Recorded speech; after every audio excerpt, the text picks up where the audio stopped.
The emergency room doors locked at exactly 11:47 p.m. 14 hours, that's how long Dr.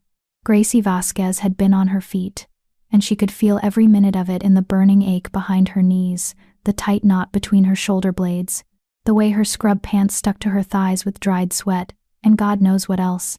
The fluorescent lights hummed their familiar migraine-inducing frequency as she peeled off her latex gloves, the snap of rubber against skin so routine she barely heard it anymore.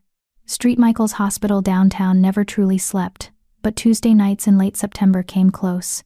The waiting room had finally emptied an hour ago. The last patient, a construction worker with a nail through his palm who'd cracked jokes the whole time she'd stitched him up, probably running on adrenaline and shock. Gracie had laughed at his stories, the way she always did, because that's what good doctors did. They made people feel human even when they were at their most vulnerable. Now the silence pressed against her eardrums like water pressure. She should have called an Uber. Should have waited in the bright safety of the hospital lobby with its security guards and cameras and the night shift nurses who knew her by name. Instead, Gracie pushed through the side exit, into the employee parking lot. Her keys already in her hand, pointed outward between her knuckles the way her grandmother had taught her. Old habits. Ruth Vasquez hadn't raised a fool. The September air hit her face like a cold cloth crisp, almost autumn, carrying the scent of rain that hadn't fallen yet. Gracie's 12-year-old Honda sat in its usual spot under the broken streetlight she'd reported to maintenance 6 times. The parking lot stretched before her, cracked asphalt gleaming with oil puddles that reflected the distant glow of the city. Empty. Quiet. Too quiet. Her physician's brain cataloged details automatically. Heart rate elevated, pupils dilating in the darkness, adrenaline beginning its slow creep into her bloodstream. The same diagnostic assessment she'd performed thousands of times on patients, now turned inward. She was afraid, though she couldn't articulate why. Then she heard it, a sound that didn't belong. Not the scuttle of rats in the dumpsters, or the distant wail of sirens. This was leather on concrete, footsteps, multiple sets, moving with purpose. Gracie's head snapped toward the east corner of the parking lot. 3 men emerged from behind a delivery truck, and even from 30 feet away, she could see they weren't hospital staff. Wrong clothes, too expensive, too coordinated. Black suits that probably cost more than her monthly rent. They moved like dancers, like soldiers, like predators who'd done this before. And they were following someone. The figure ahead of them walked with inhuman grace despite an obvious limp. Tall, over 6 feet, with shoulder-length black hair that caught the amber streetlight like oil on water. He wore a long coat that billowed behind him. And even injured, even outnumbered, he moved like violence contained in human form. Gracie's rational mind screamed at her. Not your problem. Get in the car. Drive away. Let someone else be the hero. But her body was already moving. 28 years old, and Gracie had never learned how to look away from suffering. It was her greatest strength as a doctor, and probably her fatal flaw as a human being. Ruth used to say it would get her killed someday, had begged her to develop thicker skin, to stop bringing the emergency room home in her heart. Hey! Gracie's voice cracked across the parking lot, sharp and commanding, the same tone she used when a patient was crashing and the interns were freezing up. This is hospital property. Security's already been called. It was a lie. Security was probably asleep in the front office, and her phone was buried in her bag. But her voice carried authority, and sometimes that was enough. The 3 men stopped, turned. The injured man, and Gracie could see now that he was injured, could see the dark stains spreading across his left side. The way he favored his right leg also turned. His eyes found hers across the distance. Even in the poor light, even from 30 feet away, Gracie saw them flash silver, not reflecting the streetlights. Actually glowing, like coins at the bottom of a moonlit well. Impossible, her medical training whispered. Trick of the light. Fatigue. You've been on shift too long. But then the injured man spoke, and his voice carried with unnatural clarity, as if he were standing right beside her. Run. Just that one word. Not a request. A command. An inevitability. The 3 men in suits smiled in perfect unison, and Gracie saw their teeth, too white, too sharp, catching the light like polished bone. The middle one, blonde with a scar bisecting his left eyebrow, raised his hand. There was something in it. Something small and dark and The gunshot was shockingly loud in the empty parking lot, a flat crack that echoed off the hospital's brick walls and sent pigeons exploding from the rooftop in a panic of wings. Gracie's brain processed events in the fractured slow motion of crisis, the muzzle flash, the smell of cordant, the trajectory. She'd seen enough gunshot wounds to know ballistics, to understand vectors and velocity. The bullet was aimed at the injured man's chest, center mass, the shot of someone who'd done this before. Professional, efficient, lethal. And in that suspended moment between the flash and the impact, Gracie made a choice that defied every survival instinct she possessed. She moved. Not away. Not toward safety. Not toward her car and the rational world of medical journals and student loans and her grandmother's Sunday dinners. She moved into the bullet's path. Her medical training cataloged the impact even as it happened.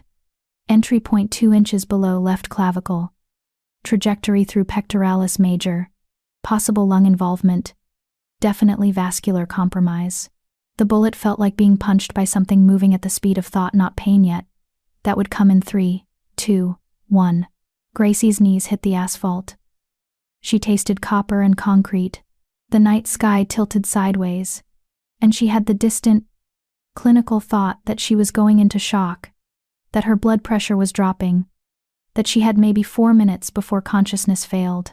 Then there were hands on her, impossibly cold hands, strong enough to lift her like she weighed nothing at all.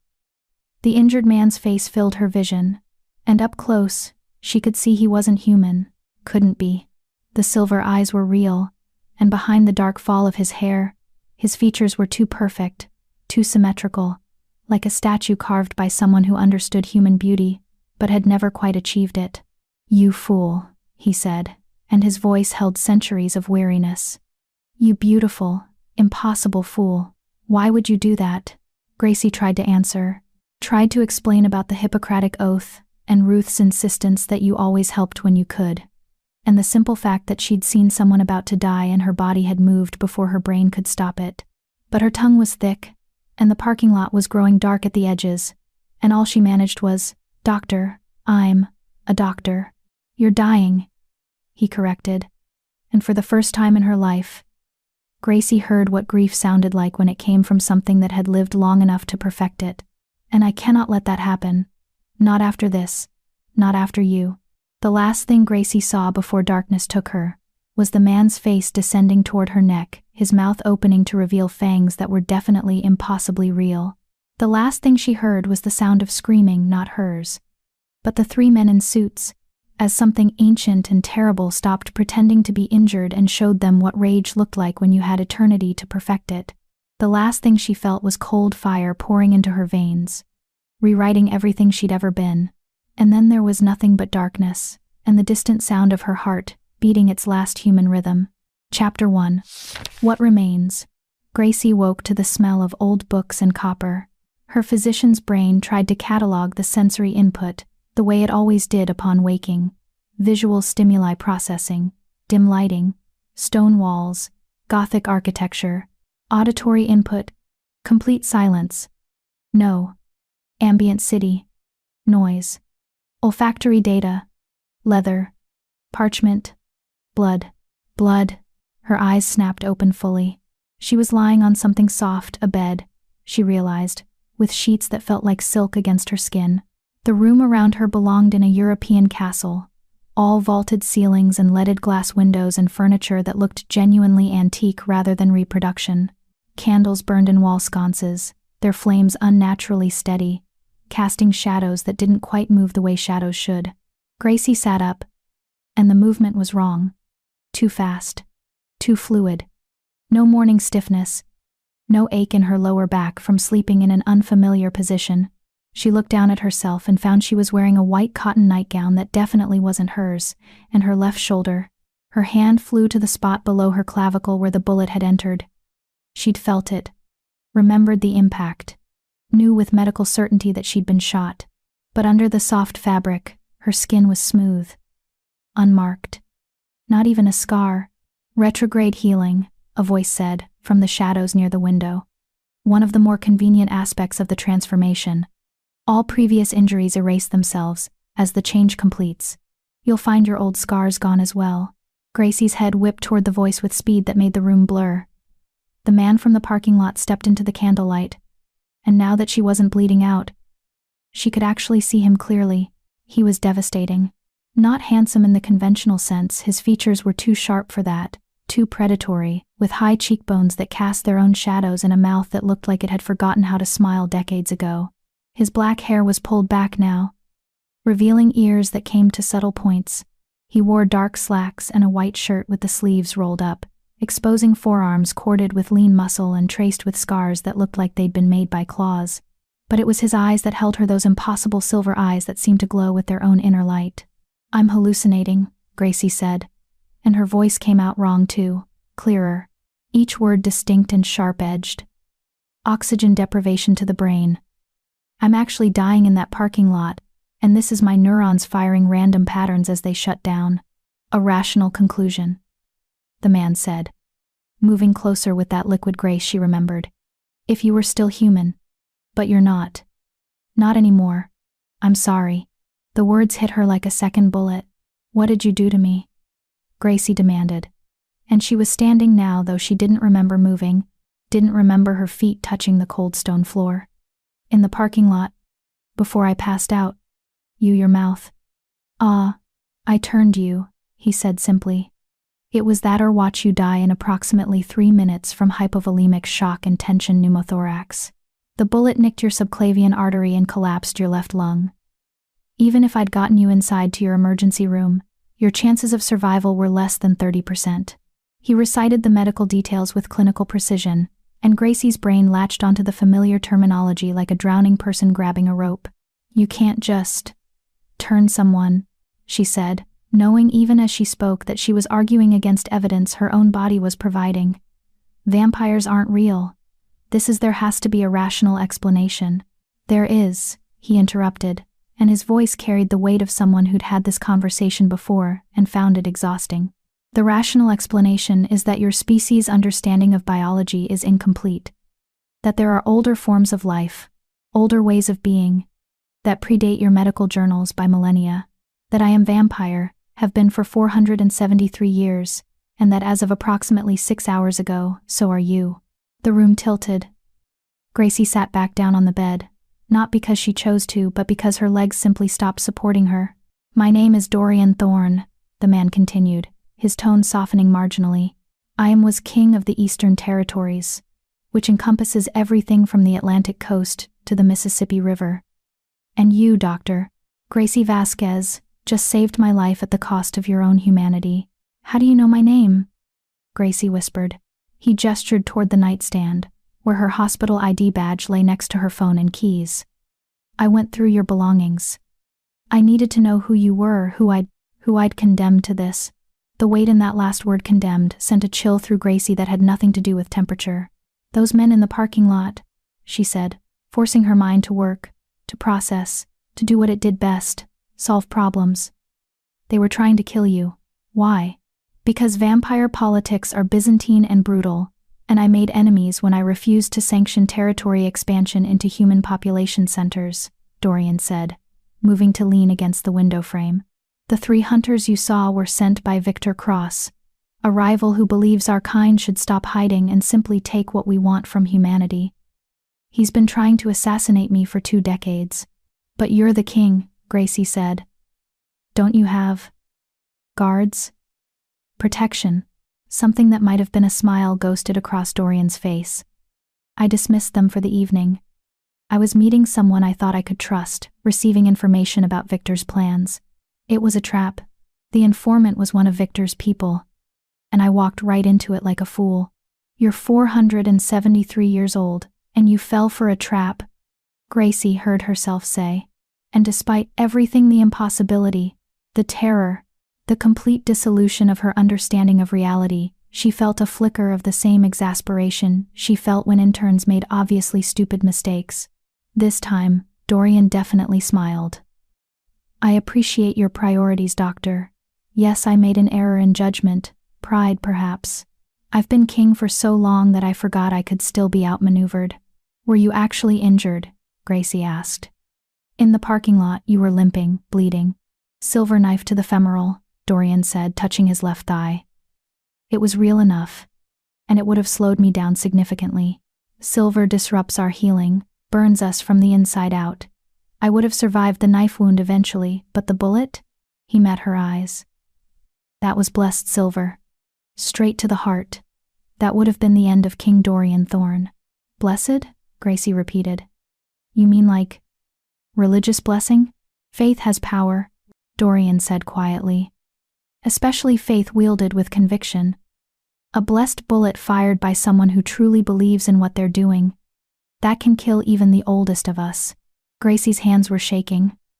She clasped them together in her lap, felt the tremor, the way her skin was too cold, the way her chest felt wrong because her heart was beating too slowly, maybe once every 4 seconds instead of the normal rhythm she'd lived with for 28 years.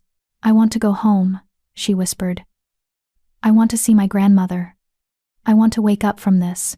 Dorian crossed the room and, with surprising gentleness, knelt before her. Up close, she could see the tiny lines around his eyes, proof that he'd been human once, that he'd smiled enough in his mortal life to earn crow's feet. I know, he said, and I will help you navigate this, teach you everything you need to know, show you how to survive what you've become. But Gracie, and you need to hear this, you cannot go home. Not yet. Maybe not ever. Why not? Because you are 3 hours old as a vampire, and you have no control. Your strength is 10 times what it was. Your speed could carry you across this room in the blink of an eye. Your senses are so heightened that if I let you walk outside right now, the sound of traffic would deafen you and the smell of humanity would drive you into a feeding frenzy. He paused. And your grandmother Ruth, 73 years old with type 2 diabetes and mild congestive heart failure, would be in grave danger from you. The medical details about Ruth, her age, her conditions, they were exactly right. Gracie stared at this impossible man who knew impossible things. How? Your phone, Dorian said apologetically. I read your text messages. Ruth sends you Bible verses every morning and asks if you've eaten. You send her pictures of your lunch and lie about getting enough sleep. His expression softened. She loves you very much. And I swear to you, Gracie Vasquez, I will do everything in my power to ensure you can return to her safely, but that will take time, training, and control you don't yet possess. A sound broke from Gracie's throat, half sob, half laugh. This is insane. 24 hours ago, my biggest problem was medical school debt and whether I should adopt that cat from the shelter. Now I'm a vampire who might kill her grandmother, and I'm sitting in a castle with a 400-year-old king who reads text messages. For what it's worth, Dorian said, standing and offering her his hand. You should adopt the cat. His name is Gerald, he's 7 years old, and according to your messages with your friend Maya, he's already chosen you. Cats are excellent companions for vampires. They don't judge our predatory nature. Gracie looked at his offered hand, pale, elegant, tipped with nails that looked normal but probably weren't. Everything about this was impossible. Everything about this violated every law of biology she'd spent 8 years studying. But she'd felt the bullet enter her chest. She'd felt herself dying. And she'd woken up here, healed, changed, with a heartbeat that moved like cold molasses and senses that kept trying to count the individual threads in the silk sheets beneath her. Evidence-based medicine, Ruth always said, meant trusting what you could observe and measure. Gracie took his hand. His skin was cold as marble and strong as steel, and when he pulled her to her feet, she felt the casual ease with which he could crush every bone in her hand if he chose to. What happens now? She asked. Dorian's expression was grave. Now I teach you how to survive. How to feed without killing. How to move through the human world without exposing what you are. How to defend yourself, because Victor Cross knows what I did, and he will come for you to punish me. I didn't ask for any of this, Gracie said. And finally, the tears came hot and fast and impossible because didn't vampires drink blood? How could she still cry? I know, Dorian said. And I will carry that guilt until the sun finally takes me. You saved my life, Gracie. You stepped into a bullet meant for me without hesitation, without knowing who or what I was. No one has done that for me in 4 centuries. He reached up, carefully, and wiped a tear from her cheek with his thumb. So I will burn this world down before I let anything happen to you. That is my oath, as the king you made yourself vulnerable to save. Gracie looked into those silver eyes and saw he meant every word. Outside the window, dawn was beginning to lighten the sky. Gracie felt the sun approaching like a weight on her bones, like gravity increasing. "You should sleep," Dorian said, noticing her reaction. "The day sleep is not optional, especially for young vampires. Your body needs time to adjust, to complete the cellular changes." "Will you stay?" Gracie asked, hating how small her voice sounded. "I don't want to be alone when I sleep. What if I don't wake up?" "You will wake," Dorian assured her. "But yes, I'll stay, you have my word." Gracie lay back down on the silk sheets, and Dorian settled into a chair beside the bed, his posture somehow both relaxed and vigilant. As the sun crested the horizon somewhere beyond the stone walls, Gracie felt consciousness slipping away like water through her fingers. Her last coherent thought was that she'd been right about one thing. Her life as she'd known it was over. But maybe, possibly, what came next didn't have to be a nightmare. Maybe it could be something else entirely. Chapter 2. First Lessons. Gracie woke to darkness and hunger. Not the familiar rumble of an empty stomach or the light-headed sensation of skipping lunch during a long shift. This was something primordial, something that lived in her bones and sang through her veins like electricity through copper wire. Every cell in her body was screaming for something she couldn't name, something red and warm and blood. Her eyes snapped open, and the room resolved with perfect clarity despite the absence of light. She could see everything: the grain in the wooden beams overhead, the individual threads in the tapestry on the far wall, the dust motes suspended in the air like tiny planets in a dark universe. Dorian was still in the chair beside her bed, perfectly motionless in a way that living things shouldn't be. His eyes were closed, but Gracie knew somehow that he wasn't truly sleeping. Vampires didn't sleep the way humans did. This was something else, a shutting down, a conservation of energy during the deadly hours when the sun ruled the sky. "Your heart rate just increased," Dorian said without opening his eyes. "And I can smell the adrenaline spike. You're experiencing the first true hunger. How bad is it?" "I feel like I haven't eaten in days," Gracie admitted. Sitting up, the movement was still too fast, too smooth, and she had to consciously slow herself down. "But it's not food I want. It's blood," Dorian finished, opening his eyes. In the darkness, they glowed like silver coins at the bottom of a well. "The foundation of what we are. The vampire virus, and yes, it is a virus. An ancient retrovirus that rewrites human DNA, requires fresh blood to sustain the accelerated cellular regeneration. Without it, you'll grow weak, then mad, then eventually violent." He stood with that fluid grace that Gracie was beginning to recognize as distinctly non-human. "Come, I'll teach you to feed. But first, you need to understand what you're doing and why." Gracie followed him out of the bedroom and through a corridor that belonged in a museum. Stone walls, genuine medieval architecture, paintings that looked old enough to be priceless. Her new senses cataloged everything with overwhelming detail: the smell of old stone and older wood, the sound of her bare feet on cold floor, the taste of dust in the air that she could somehow perceive without opening her mouth. "Where are we?" she asked. "My home," Dorian replied. "Thornwood Estate, about 40 miles north of the city. The building is genuinely 15th century. I had it transported from France stone by stone in 1847 and reconstructed here. It's registered as a historical property, which means tourists come through on Saturdays, completely unaware that actual vampires live in the East Wing." He led her down a spiral staircase, their footsteps echoing in the enclosed space.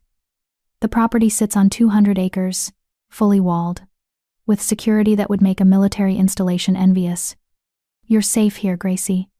Victor cannot reach you within these walls." "But I can't stay here forever," Gracie said. "No," Dorian agreed, pushing open a heavy wooden door. "You can't. But you'll stay here until you have control. Until you can walk among humans without wanting to tear open their throats. That could take weeks or months, depending on your willpower and discipline." They entered a room that looked like a medical facility transplanted into a Gothic castle. Stainless steel equipment, refrigeration units, monitoring devices, and Gracie's breath caught bags of blood hanging on IV stands like a hospital blood bank. "You kept my professional equipment," she said, noting the crash cart in the corner, the defibrillator, the intubation supplies. "I acquired them," Dorian corrected. After I read your credentials, Johns Hopkins undergraduate, Stanford Medical School, top of your class in emergency medicine, I realized that your skills are valuable. Vampire physicians are extraordinarily rare. Most of us were turned before modern medicine existed, and our kind rarely pursues formal education once turned. You're unique, Gracie. Your knowledge could save vampire lives that would otherwise be lost. He moved to one of the refrigeration units and removed a blood bag, holding it up to the light. Typo negative, universal donor. I maintain a significant supply, acquired legally through a shell corporation that operates blood donation centers. No humans are harmed, no blood is stolen. Everything is obtained through proper channels. Gracie stared at the blood bag, feeling her fangs when had those descended, pressing against her lower lip. The hunger was intensifying, making her hands shake. I don't know if I can do this, she whispered. Dorian set the blood bag on a steel table between them. Your body is screaming for it. Every instinct you now possess is telling you to tear that bag open and drain it. But you're going to learn control first, because control is the difference between a vampire and a monster. He pulled out a scalpel from a surgical tray. Gracie recognized it as a Hashon-0 blade, the kind used for deep incisions, and before she could process what he was doing, he drew it across his own palm. Dark blood welled up, and the smell hit Gracie like a physical force. She lunged forward without thinking, her body moving with that impossible speed, reaching for his hand, for the blood, for... Dorian caught her wrist with his other hand, stopping her completely despite her momentum. His grip was gentle but absolutely immovable, like trying to push through a steel beam. Stop, he said calmly. Breathe. You don't need to breathe. But the action helps center the mind. Do it. Gracie dragged air into lungs that no longer required it, felt her chest rise and fall in the ancient rhythm of living things. The hunger didn't diminish, but the frantic edge receded slightly. Good, Dorian said. Now look at my hand, really look. Gracie forced herself to focus. The cut was already healing, the edges knitting together with visible speed. Within 30 seconds, the wound had sealed completely, leaving only a trace of blood on his palm. We heal, Dorian explained, releasing her wrist. Rapidly, from almost any injury that doesn't involve silver, fire, or decapitation. Which means this, he made another cut, deeper this time, is temporary discomfort in service of your education. This time, Gracie was ready for the smell. She gripped the edge of the steel table hard enough to dent the metal, but she didn't move. Better, Dorian said, with something that might have been approval. The hunger never truly goes away, Gracie. Even after 400 years, I still feel it. But you learn to master it, to channel it, to control when and how you feed. You become the ruler of your appetites rather than their slave. He wiped the blood from his palm onto a gauze pad and held it out to her. Take it. Smell it. Let yourself experience the hunger fully while maintaining control. Gracie's hand trembled as she took the gauze. The moment it touched her skin, the world narrowed to that single point of sensation. The blood was still warm, still carried the echo of life, and every predatory instinct she now possessed roared at her to consume it. But she held still, counted to 10, breathed unnecessarily, and slowly, carefully, set the gauze back down on the table. I did it, she whispered. You did, Dorian confirmed. And that first moment of control is the foundation everything else will be built on.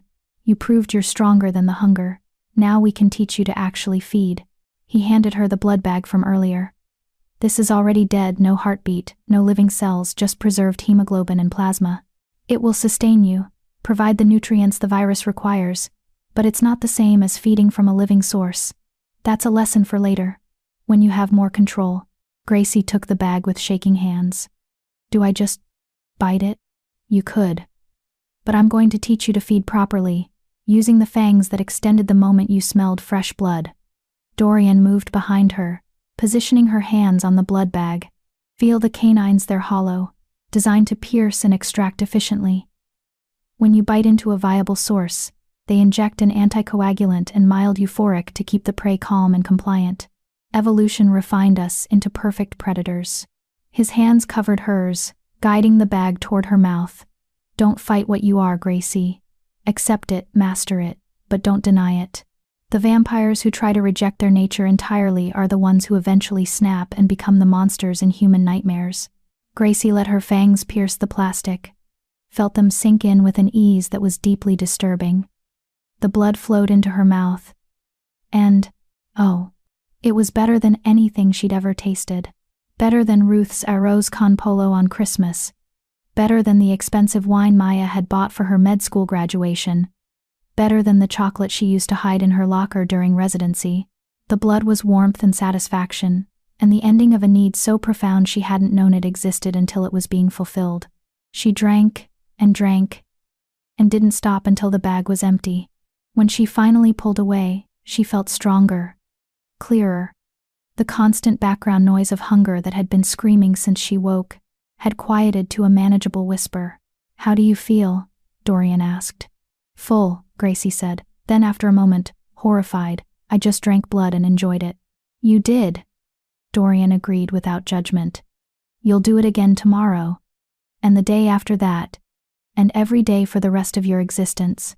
The average vampire needs to feed once every 24 to 48 hours, depending on activity level and age. Newly turned vampires require more frequent feeding until their bodies stabilize." He handed her a cloth to wipe her mouth. "You'll learn to find beauty in what we are, Gracie. We're not demons or soulless creatures of evil, despite what human mythology claims. We're simply another form of life, adapted to a specific ecological niche. Apex predators, yes, but capable of reason, emotion, art, love, all the things that make existence worthwhile." Gracie looked down at the empty blood bag in her hands. "I'm a doctor. I spent my entire adult life learning to save lives, to preserve human health and dignity. Now I'm something that needs to consume human blood to survive. How do I reconcile that?" "The same way I did," Dorian said quietly. "By choosing how you feed, by establishing rules and limits, by recognizing that humans kill and consume other beings to survive too. The only difference is that you're now at the top of the food chain." He paused. "And by remembering that you didn't choose this, but you can choose who you become after it." A comfortable silence settled between them, broken only by the hum of the refrigeration units. "I need to call Ruth," Gracie said suddenly. "She'll be worried. I never miss our morning texts, and it's been, how long has it been?" 36 hours, Dorian said. "You were unconscious for 18 hours during the transformation, then slept through yesterday's daylight hours. It's now 9 p.m. on Thursday evening." Gracie's chest tightened. "She's probably called the hospital, filed a missing person report. She has anxiety this will be destroying her." "Which is why you cannot call her yet," Dorian said firmly. "Your voice has changed, Gracie. It's subtle, but she'll notice. And the moment she asks you direct questions about where you are and what happened, will you be able to lie to her convincingly? The grandmother who raised you, who knows every tell and vocal pattern you have?" He was right. And Gracie hated it. "I can text her," she said. "I can say there was an emergency at the hospital, that I'm covering shifts, that I'm fine but busy." "That would be wise," Dorian agreed. "But keep it brief, and don't engage in long conversations. The more you communicate, the more likely you'll make a mistake." Gracie pulled out her phone. It still had 47% battery somehow, and opened her messages. 32 texts from Ruth, progressing from casual concern to outright panic. 15 from Maya. 6 from the hospital admin. 3 from her landlord. Her old life, reaching through the screen, trying to pull her back to a world she no longer belonged to. She typed carefully, "Graham, I'm so sorry. Emergency at hospital, been covering back-to-back shifts. Phone almost dead. I'm safe and okay. We'll call soon. Love you so much." The response came within seconds. "Mija, you scared me half to death. Thank Jesus. You're okay. Please eat something and sleep. And charge your phone.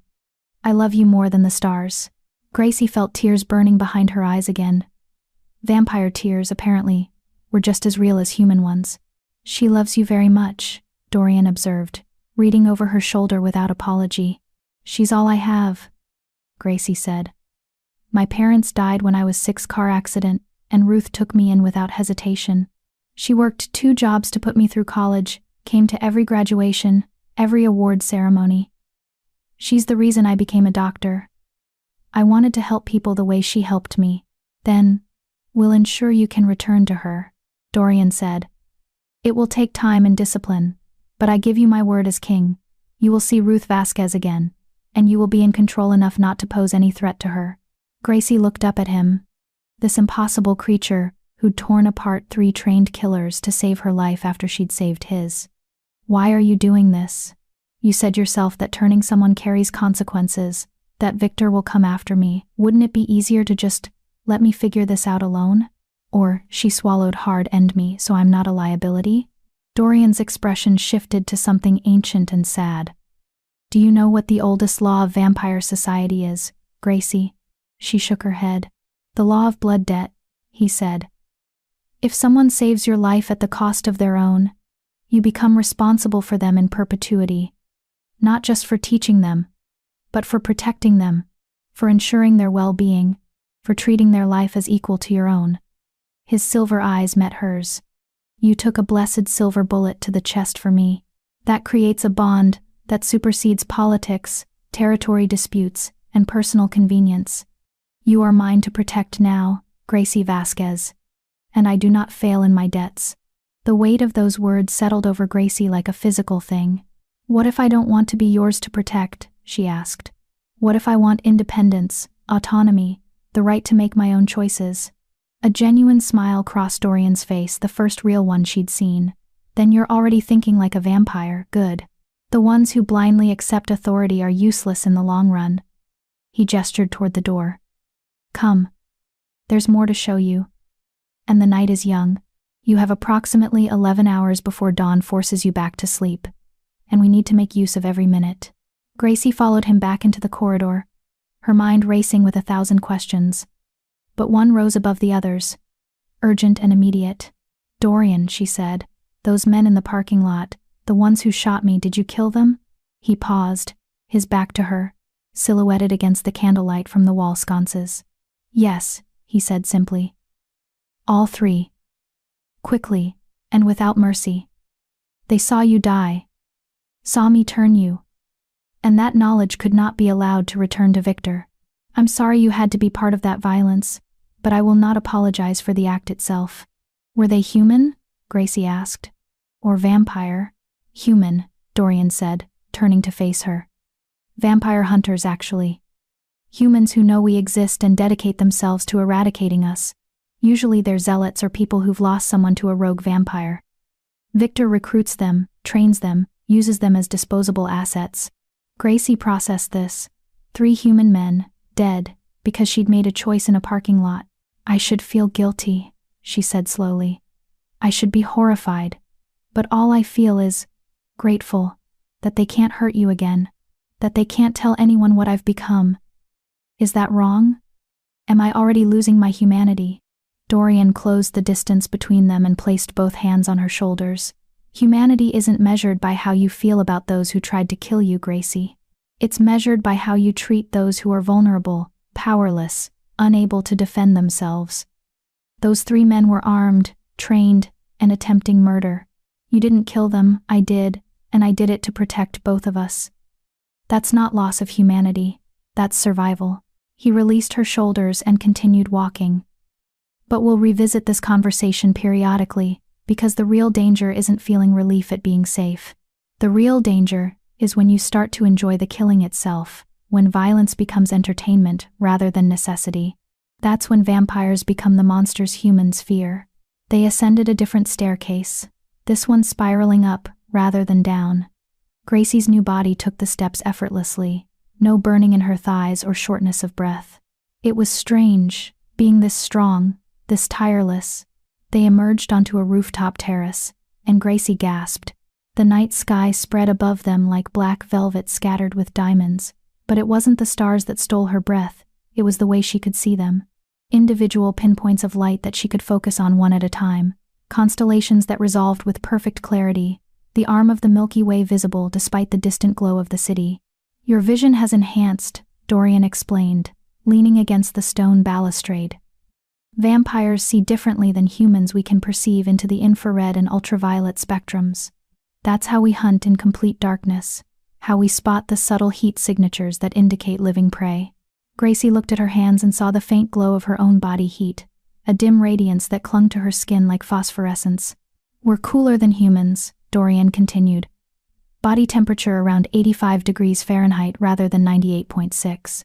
It's one of the tells that observant humans might notice we don't show up well on thermal cameras, and our skin always feels cold to the touch. What else should I know? Gracie asked. What other changes should I expect? Dorian was quiet for a moment, gazing out over the dark landscape of his estate. Your emotions will intensify. Everything you feel, you'll feel more deeply: love, rage, grief, joy. It's one of the reasons newly turned vampires are dangerous. They lack the emotional regulation that comes with experience. He turned to face her. You'll become possessive of people you care about, territorial. The vampire virus enhances certain primate behaviors: mate guarding, resource protection, hierarchical dominance. You'll need to learn to manage these impulses in social situations. Will I be able to go back to work? Gracie asked. To the hospital? Eventually, Dorian said. Night shifts only, obviously. And you'll need to feed before each shift to ensure you have absolute control around blood and human vulnerability. But yes, I see no reason why you couldn't return to medicine once you've mastered yourself. Hope flared in Gracie's chest. Really? You're too valuable to waste, Dorian said bluntly. Modern medical knowledge combined with vampire physiology could advance our understanding of both species significantly. I'd be a fool to keep you locked away from your calling. He checked his watch, an antique piece that probably cost more than Gracie's yearly salary had been. It's 10:30. We have time for one more lesson tonight, and this one is crucial: physical training. You need to understand what your body can do now, and more importantly, what it can't do. Follow me. They descended back through the castle to a large open room that had clearly been converted into a training facility. Mats covered the floor, weapons lined the walls, everything from medieval swords to modern firearms, and in the center stood what looked like a reinforced steel dummy. Hit it, Dorian instructed. What? The training dummy. Hit it as hard as you can. Let's establish your baseline strength. Gracie approached the dummy cautiously. She'd never been athletic. Academics had been her focus, not sports. She drew back her fist and punched the steel torso with what felt like moderate force. The dummy went flying backward, crashed into the wall, and left a sizable dent in both the dummy and the stone. Oh my God, Gracie breathed. Approximately 8 times normal human strength, Dorian assessed, examining the damage, which is average for a newly turned vampire. As you age and feed regularly, that will increase. I can currently bench press around 4 tons. For reference, he reset the dummy. Now you understand why control is essential. A casual touch from you could shatter human bones. A moment of anger could kill someone you love with a simple shove. You need to learn to modulate every physical interaction, to consciously pull your punches in every moment of your existence among humans. For the next 2 hours, Dorian put Gracie through her paces. He taught her to walk without cracking floor tiles, to shake hands without breaking fingers, to close doors without tearing them from their hinges. Every mundane action required conscious thought and restraint. By midnight, Gracie was mentally exhausted despite her body's tireless energy. Enough for tonight, Dorian said, noting her fatigue. You've learned the basics. Tomorrow we'll begin combat training. You need to be able to defend yourself if Victor's people find you.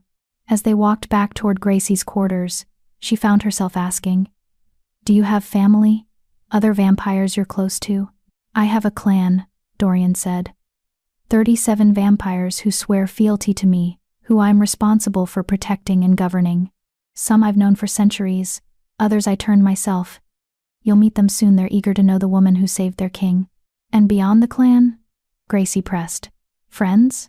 Someone you care about? Dorian's expression became carefully neutral. There was someone, once, 200 years ago. She was turned by another vampire, came to my territory seeking protection. We were together for 60 years. He paused. She walked into the sun one morning, left a letter explaining that she couldn't bear eternity, that the weight of years had crushed something essential in her spirit. I'm sorry, Gracie said quietly. It taught me an important lesson, Dorian said. That immortality isn't freedom, it's weight. Every year you live, you accumulate more memories, more losses, More reasons to simply stop. The vampires who survive centuries are the ones who find purpose, who anchor themselves to something beyond mere existence. He stopped outside Gracie's door. Which is why I want you to promise me something. What? That if the wait ever becomes too much, if you reach a point where you're considering walking into the sun, you'll talk to me first. Give me a chance to help. To remind you why existence is worth the burden. His silver eyes were intense. Promise me, Gracie. I promise, she said, and meant it. Dorian nodded, satisfied. Sleep well, doctor. Tomorrow night, we begin your real education. Gracie entered her room and collapsed onto the silk sheets, still wearing the white nightgown. Her mind was spinning with everything she'd learned, everything she'd become. But as dawn approached and the day sleep pulled at her consciousness, her last thought was surprisingly hopeful. Maybe I can do this. Maybe I can learn to be both doctor and vampire. Maybe this isn't the end of everything, just a different beginning. Outside her window, the first light of dawn touched the horizon, and Gracie slept. Chapter 3. The Clan. 5 days had passed since Gracie woke up as something other than human. 5 nights of training. Of learning to exist in a body that moved too fast and felt too much. 5 sunrises that pulled her into unconsciousness whether she was ready or not. 5 periods of waking darkness where she fed from sterile blood bags and practiced not crushing the delicate glassware. Dorian kept bringing her to test her control. On the 6th night, Gracie successfully held a wine glass for a full minute without shattering it. Progress, Dorian said from his position across the training room, and Gracie heard the genuine approval in his voice. 3 days ago, you couldn't hold one for 10 seconds. Your proprioception is adapting. Gracie set the glass down carefully on the table. Another test, not dropping it from too high, not placing it too hard. I'm still terrified I'll hurt someone. Yesterday I reached for a book and punched a hole through the shelf. Which is why we practice, Dorian said. He moved to the weapons wall and selected 2 wooden practice swords. But tonight, we add a new element. Sparring. You need to learn combat, Gracie. Victor's people won't wait for you to master wine glasses before they come. Gracie caught the sword he tossed to her. Her reflexes were getting better, the superhuman speed becoming more intuitive. The weapon felt like a toy in her hands, light as balsa wood despite being solid oak. I've never fought anyone in my life, she protested. I'm a doctor. I fix violence. I don't commit it. And now you're a vampire who needs to survive in a world where immortal beings occasionally try to kill each other over territorial disputes and political disagreements, Dorian countered, taking a fighting stance. Consider this an expansion of your medical education. Practical anatomy through applied force. He moved without warning, his practice sword whistling toward her ribs. Gracie's body reacted before her mind caught up. She blocked, the impact sending vibrations up her arms. And suddenly they were moving together through a deadly dance she didn't know the steps to. Dorian was faster, infinitely more experienced, pulling his strikes at the last moment so each blow that landed was educational rather than destructive. But Gracie was learning, her physician's knowledge of human anatomy, translating into understanding where to strike, where the vulnerable points were. Good, Dorian said as Gracie managed to block 3 strikes in succession. You're thinking like a doctor, seeing the body as a system with weak points and critical failures. Now think like a predator. Where would you bite? The question shifted something in Gracie's perspective. She stopped seeing Dorian as an opponent and started seeing him as prey. Throat, femoral artery, radial pulse points. Places where blood ran close to the surface, where fangs could pierce and drink. Her next strike went for his neck. Dorian blocked it easily, but smiled. There. That's the instinct you need to cultivate. The predator has always been in you, Gracie, you just never needed to access it before. He stepped back, lowering his sword. Enough for now. You're getting faster each night. In a few weeks, you might actually land a hit. Comforting, Gracie said dryly, setting her practice sword aside. Her arms weren't tired, vampire stamina was remarkable, but her mind was fatigued from the constant concentration. Dorian checked his antique watch. It's 11 p.m. Time for you to meet the clan. They've been patient, but they're eager to see the vampire who saved their king's life, and you need to understand the social structure you're now part of. Gracie's stomach, which no longer needed food but apparently still registered anxiety, twisted. What if they don't like me? What if they resent that you turned me? Some might, Dorian admitted. Vampire politics are complicated, and my choice to turn you without consulting the clan first was controversial. But you saved my life, which creates a debt that supersedes normal protocol. They'll respect that, even if they don't immediately accept you. He led her through the castle's winding corridors to a set of massive double doors that Gracie hadn't seen before. Carved wood, probably centuries old, with intricate designs that looked like family crests and territorial markers. The clan gathers here, Dorian explained. It's neutral ground, where grievances are aired and decisions are made collectively. As king, I have final authority, but I don't rule as a tyrant. These vampires are my family, not my servants. He pushed open the doors, and Gracie stepped into organized chaos. The room was vast, with vaulted ceilings and the same Gothic architecture as the rest of the castle. But instead of the empty museum-like quality of Dorian's private spaces, this room was alive with movement and sound, and the overwhelming presence of 37 vampires all turning to stare at her at once. Gracie froze. "Breathe," Dorian murmured beside her. "They're curious, not hostile. Let me introduce you properly." He raised his voice, and the room fell silent with preternatural speed. "Clan, I present Dr. Gracie Vasquez. 6 days ago, she stepped into a blessed silver bullet meant for my heart. She died saving my life, and by the law of blood debt, I turned her. She is now under my direct protection and carries the full weight of my authority as her sire." A woman emerged from the crowd, tall, with white blonde hair that fell to her waist and eyes that glowed amber instead of silver. She moved with a grace that made Dorian's fluid movements look clumsy by comparison. "So this is the human who was," the woman said, circling Gracie like a shark examining prey. "The emergency room doctor who played hero. Tell me, little newborn, did you know what he was when you took that bullet? Did you understand the creature you were saving?" "No," Gracie said, forcing herself to meet those predatory amber eyes. "I saw someone injured and in danger. I reacted the way I was trained to react, put myself between the patient and the threat. I didn't know vampires existed until I woke up as one." The woman smiled, revealing fangs. "Honest. I appreciate that." She extended a hand, pale, elegant, tipped with nails filed to points. "I'm Celine, Dorian's second in command. I've been with this clan for 214 years, and I've seen 3 kings. You're the first vampire I've met who was turned for altruism rather than desire or political convenience." Gracie shook Celine's hand carefully, hyper-aware of her still developing control. "I'm still learning what that means."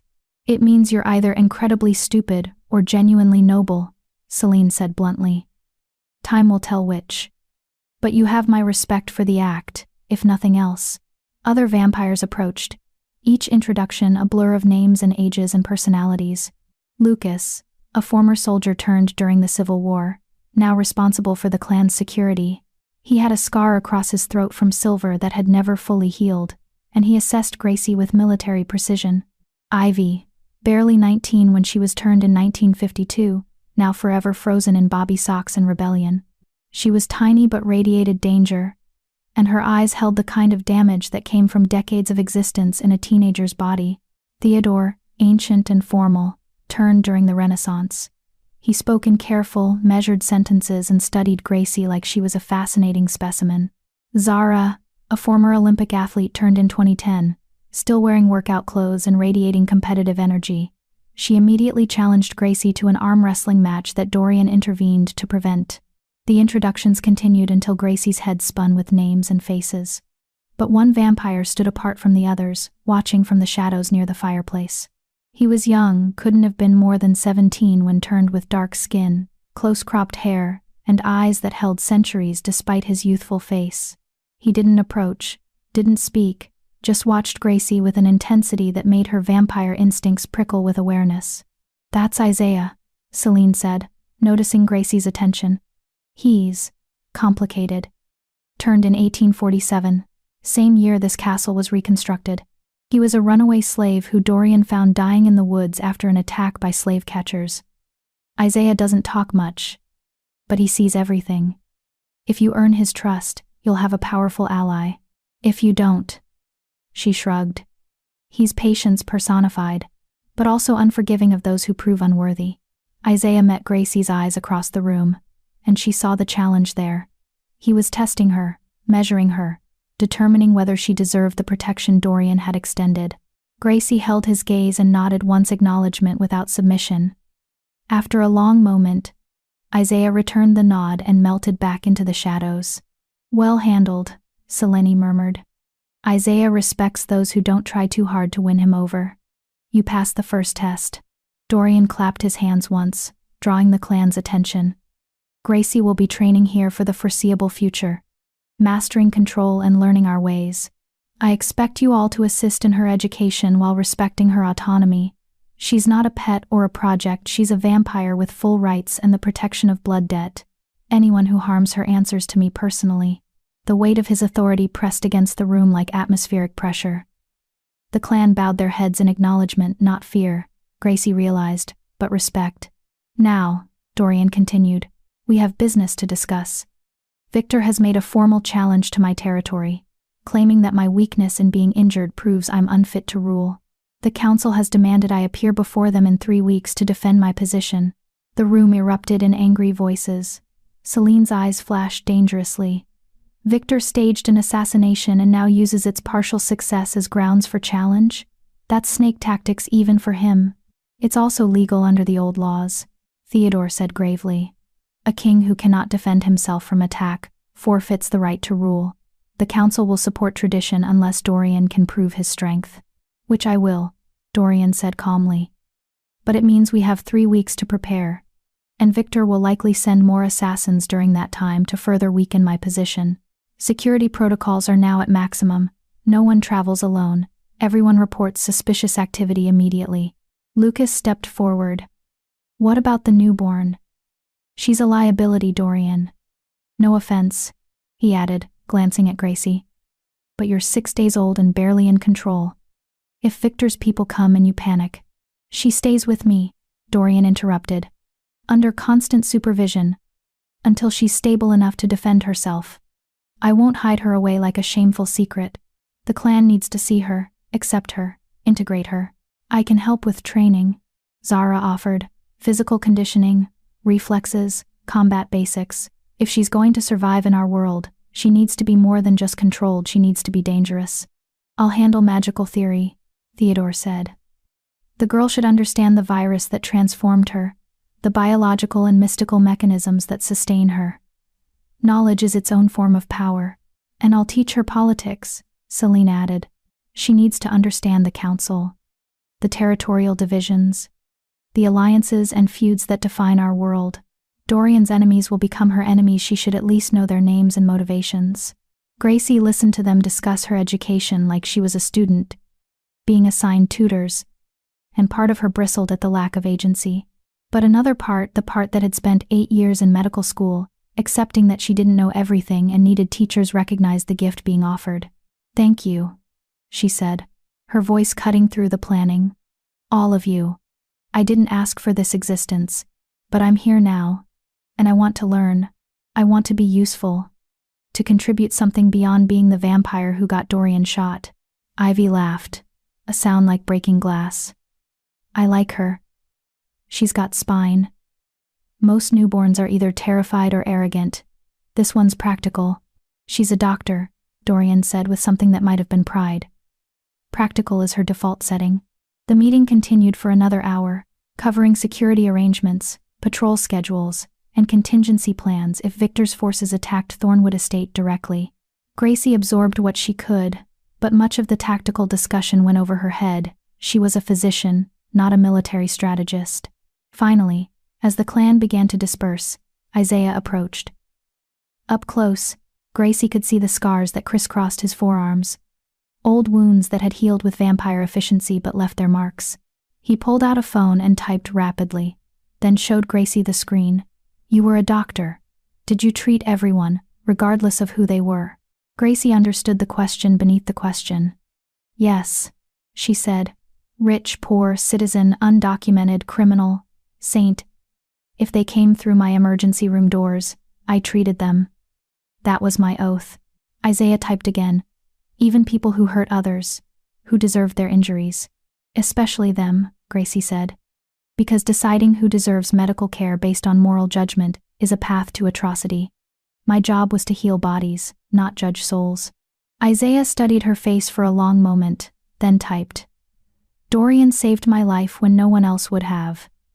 When I was considered property, not human. He gave me freedom and eternity. If you hurt him through stupidity or carelessness, I will end you regardless of blood debt. Do you understand? I understand, Gracie said, meeting his fierce gaze. And I respect your loyalty.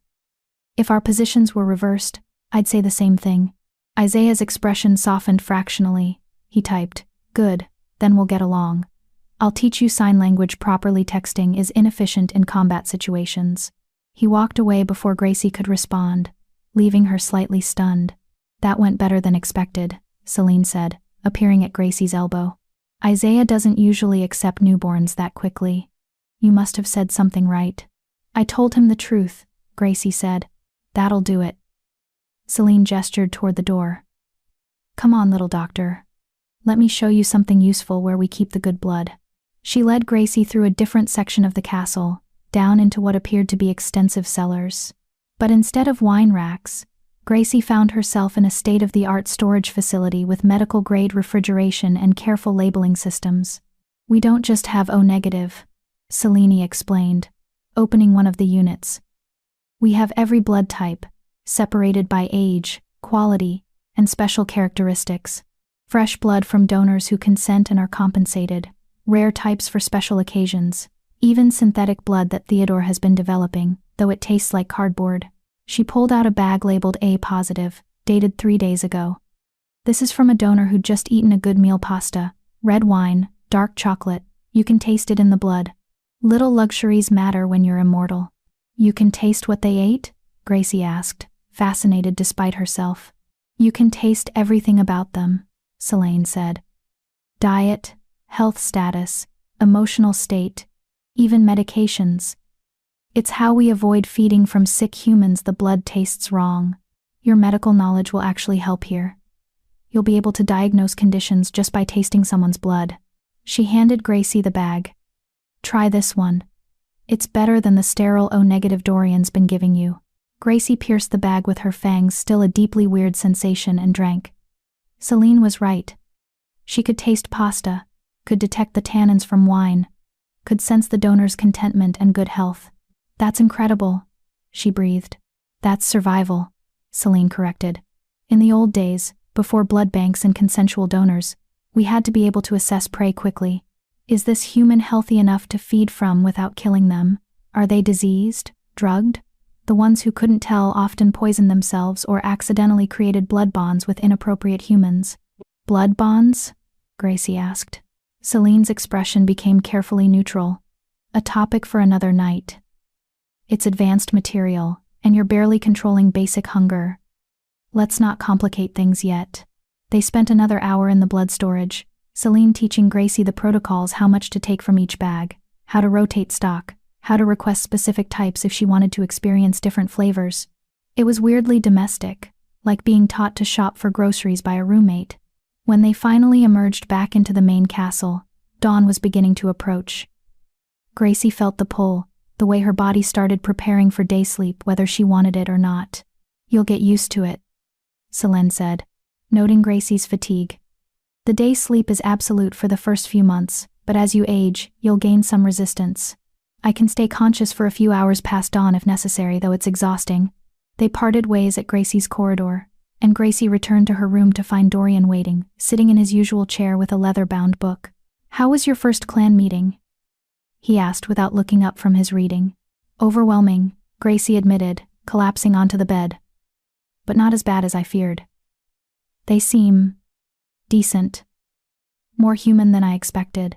We are human, Dorian said, finally meeting her eyes. Or we were. The virus doesn't erase who we were, it just adds layers to what we are. Celine is still the scholar she was in her mortal life. Lucas still has a soldier's discipline. Ivy still carries teenage rebellion in her eternal 19 years. He set his book aside. And you're still a doctor, Gracie. That won't change. Your compassion, your dedication to healing, those are core to who you are. The vampirism just gives you new tools to express those qualities. I broke 3 more wine glasses today during control practice, Gracie said. I'm nowhere near ready to be around humans without supervision. How am I supposed to go back to being a doctor when I can't even hold a stethoscope without crushing it? By practicing every day until you can, Dorian said simply. By refusing to let the difficulty defeat you. By remembering that every vampire in that clan meeting tonight went through exactly what you're experiencing, and they all eventually mastered it. He stood and moved to the window, looking out at the approaching dawn. Celine shattered every glass object in the castle for her first month. Lucas accidentally broke a man's hand trying to shake it. Ivy bit her own tongue off 3 times learning to speak, without cutting herself on her fangs. You're actually progressing faster than most. Really? Gracie said hopefully. Really. You have the benefit of medical knowledge and conscious understanding of what your body is doing. Most vampires are turned in eras without that framework they learn through trial and error over decades. You're applying scientific method to supernatural transformation. He smiled. It's quite efficient, actually. The day's sleep was pulling harder now, Gracie's eyelids growing heavy despite her desire to keep talking. Will you stay again? She asked, the question embarrassingly vulnerable. Until I sleep? Every day until you don't need me to, Dorian promised, settling back into his chair. That's part of the sire bond, Gracie. Your presence soothes me the way mine soothes you. It's biological, designed to keep newborn vampires close to their makers during the vulnerable early months. Is that all it is? Gracie asked, fighting to keep her eyes open. Just biology? Dorian was quiet for a long moment. No, he finally said. It's not just biology. You saved my life without knowing me, without any logical reason to do so. That kind of selfless courage is rare, Gracie, especially in a world, human or vampire, that increasingly values self-preservation above all else. I find myself drawn to you, to your humanity, even in undeath. Gracie wanted to respond, wanted to explore what he meant by drawn to you, but the day sleep was taking her down into darkness. Her last conscious thought was that Dorian's voice would be a good thing to fall asleep to every day for the foreseeable future. Then the sun crested the horizon, and Gracie knew nothing but black. Day 12 as a vampire. Gracie held the wine glass for 5 minutes without breaking it, then successfully set it down and picked it up again 3 times in a row. Excellent, Theodore said, making notes in his leather journal. Your proprioception has fully adapted. Now let's try something more delicate. He handed her an egg. Gracie stared at it in horror. You want me to hold an egg? I'm barely trusted with reinforced glassware. Precisely why we're doing this, Theodore said in his precise Renaissance-era accent. You cannot truly control your strength until you can cradle the most fragile objects without damage. Take it. Gracie accepted the egg with trembling hands, feeling its delicate shell, the slight warmth from Theodore's cold fingers. She cupped it gently, barely applying any pressure, terrified it would explode. Good, Theodore said. Now walk across the room with it, then back. Do not break it. It was the longest 30 seconds of Gracie's undead life. Every step felt precarious, every movement a potential disaster. But she made it across the room and back, the egg intact. I did it, she breathed. You did, Theodore agreed. Which means you're ready for the next phase. Interaction with living humans. Carefully controlled, of course, but necessary for your development. Gracie's stomach dropped. I'm not ready for that. You are, Dorian said, entering the training room. I wouldn't allow it otherwise. Tomorrow night, you're going to accompany me into the city. We'll visit a vampire-friendly establishment where humans and vampires coexist safely. You'll observe, learn the social dynamics, and practice control in a real-world setting. What if I lose control? Gracie asked. What if I hurt someone? Then I'll stop you before any real damage occurs, Dorian said calmly. But you won't lose control, Gracie. You've mastered the basics. Now you need exposure therapy, the same way medical students eventually have to interact with actual patients, instead of just studying textbooks. He was right, and Gracie knew it. She couldn't hide in the castle forever. Okay, she said, forcing confidence into her voice. Tomorrow night, I'm ready. Dorian smiled. Good. Because there's someone I want you to meet, another vampire doctor. She runs a clinic that treats both humans and vampires, and I think she could be an invaluable mentor for you. Hope flared in Gracie's chest. Another vampire doctor? Dr. Amara Okonkwo, Dorian said. Turned in 1923. Medical degree from 1955. She's one of the most skilled physicians in the vampire community, and she's agreed to evaluate you tomorrow night. Gracie felt tears prick her eyes, happy tears this time. The possibility of returning to medicine, of using her training again, suddenly felt real instead of like a distant dream. Thank you, she whispered. Don't thank me yet, Dorian said. Amara doesn't suffer fools, and she'll test you rigorously. But if she accepts you as a student, you'll learn things about vampire physiology that most of us don't understand about ourselves. That night, Gracie practiced for hours holding eggs, manipulating delicate instruments, performing mock medical procedures on training dummies. By dawn, she'd successfully sutured a practice wound without tearing the synthetic skin, started an IV on her first attempt, and manipulated a scalpel with her old precision. She was getting her life back, piece by piece. Or building a new life, she wasn't sure which yet. But for the first time since waking up as a vampire, Gracie felt like maybe, just maybe, she could be both doctor and predator, both healer and hunter, both human and monster. Or perhaps, neither. Perhaps she could be something entirely new. Chapter 4, Blood and Bonds. Day 12 as a vampire. And Gracie could finally hold a wine glass without shattering it. The training room had become her second home over the past week and a half. Cold stone floors, weapons lining the walls, and countless broken objects marking her progress. Or lack thereof. But today was different. Today, the delicate crystal remained intact in her palm for a full 5 minutes. Progress, Dorian said from across the room, and Gracie heard the genuine approval in his voice. 3 days ago, you couldn't manage 10 seconds. Gracie set the glass down with exaggerated care, watching it settle on the table without cracking, without leaving finger-shaped dents in the stem. Such a small victory, but it felt monumental. I'm still terrified I'll hurt someone, she admitted. Yesterday I reached for a book and punched a hole through the shelf. Which is why we practice, Dorian said, moving to the weapons wall. He selected 2 wooden practice swords, their surfaces worn smooth from centuries of use. But tonight we add a new element. You need to learn combat, Gracie. Victor's people won't wait for you to master wine glasses before they come. He tossed one of the swords to her. Gracie caught it, her reflexes were getting better, the superhuman speed becoming more intuitive. The weapon felt impossibly light in her hands, like holding a pencil instead of solid oak.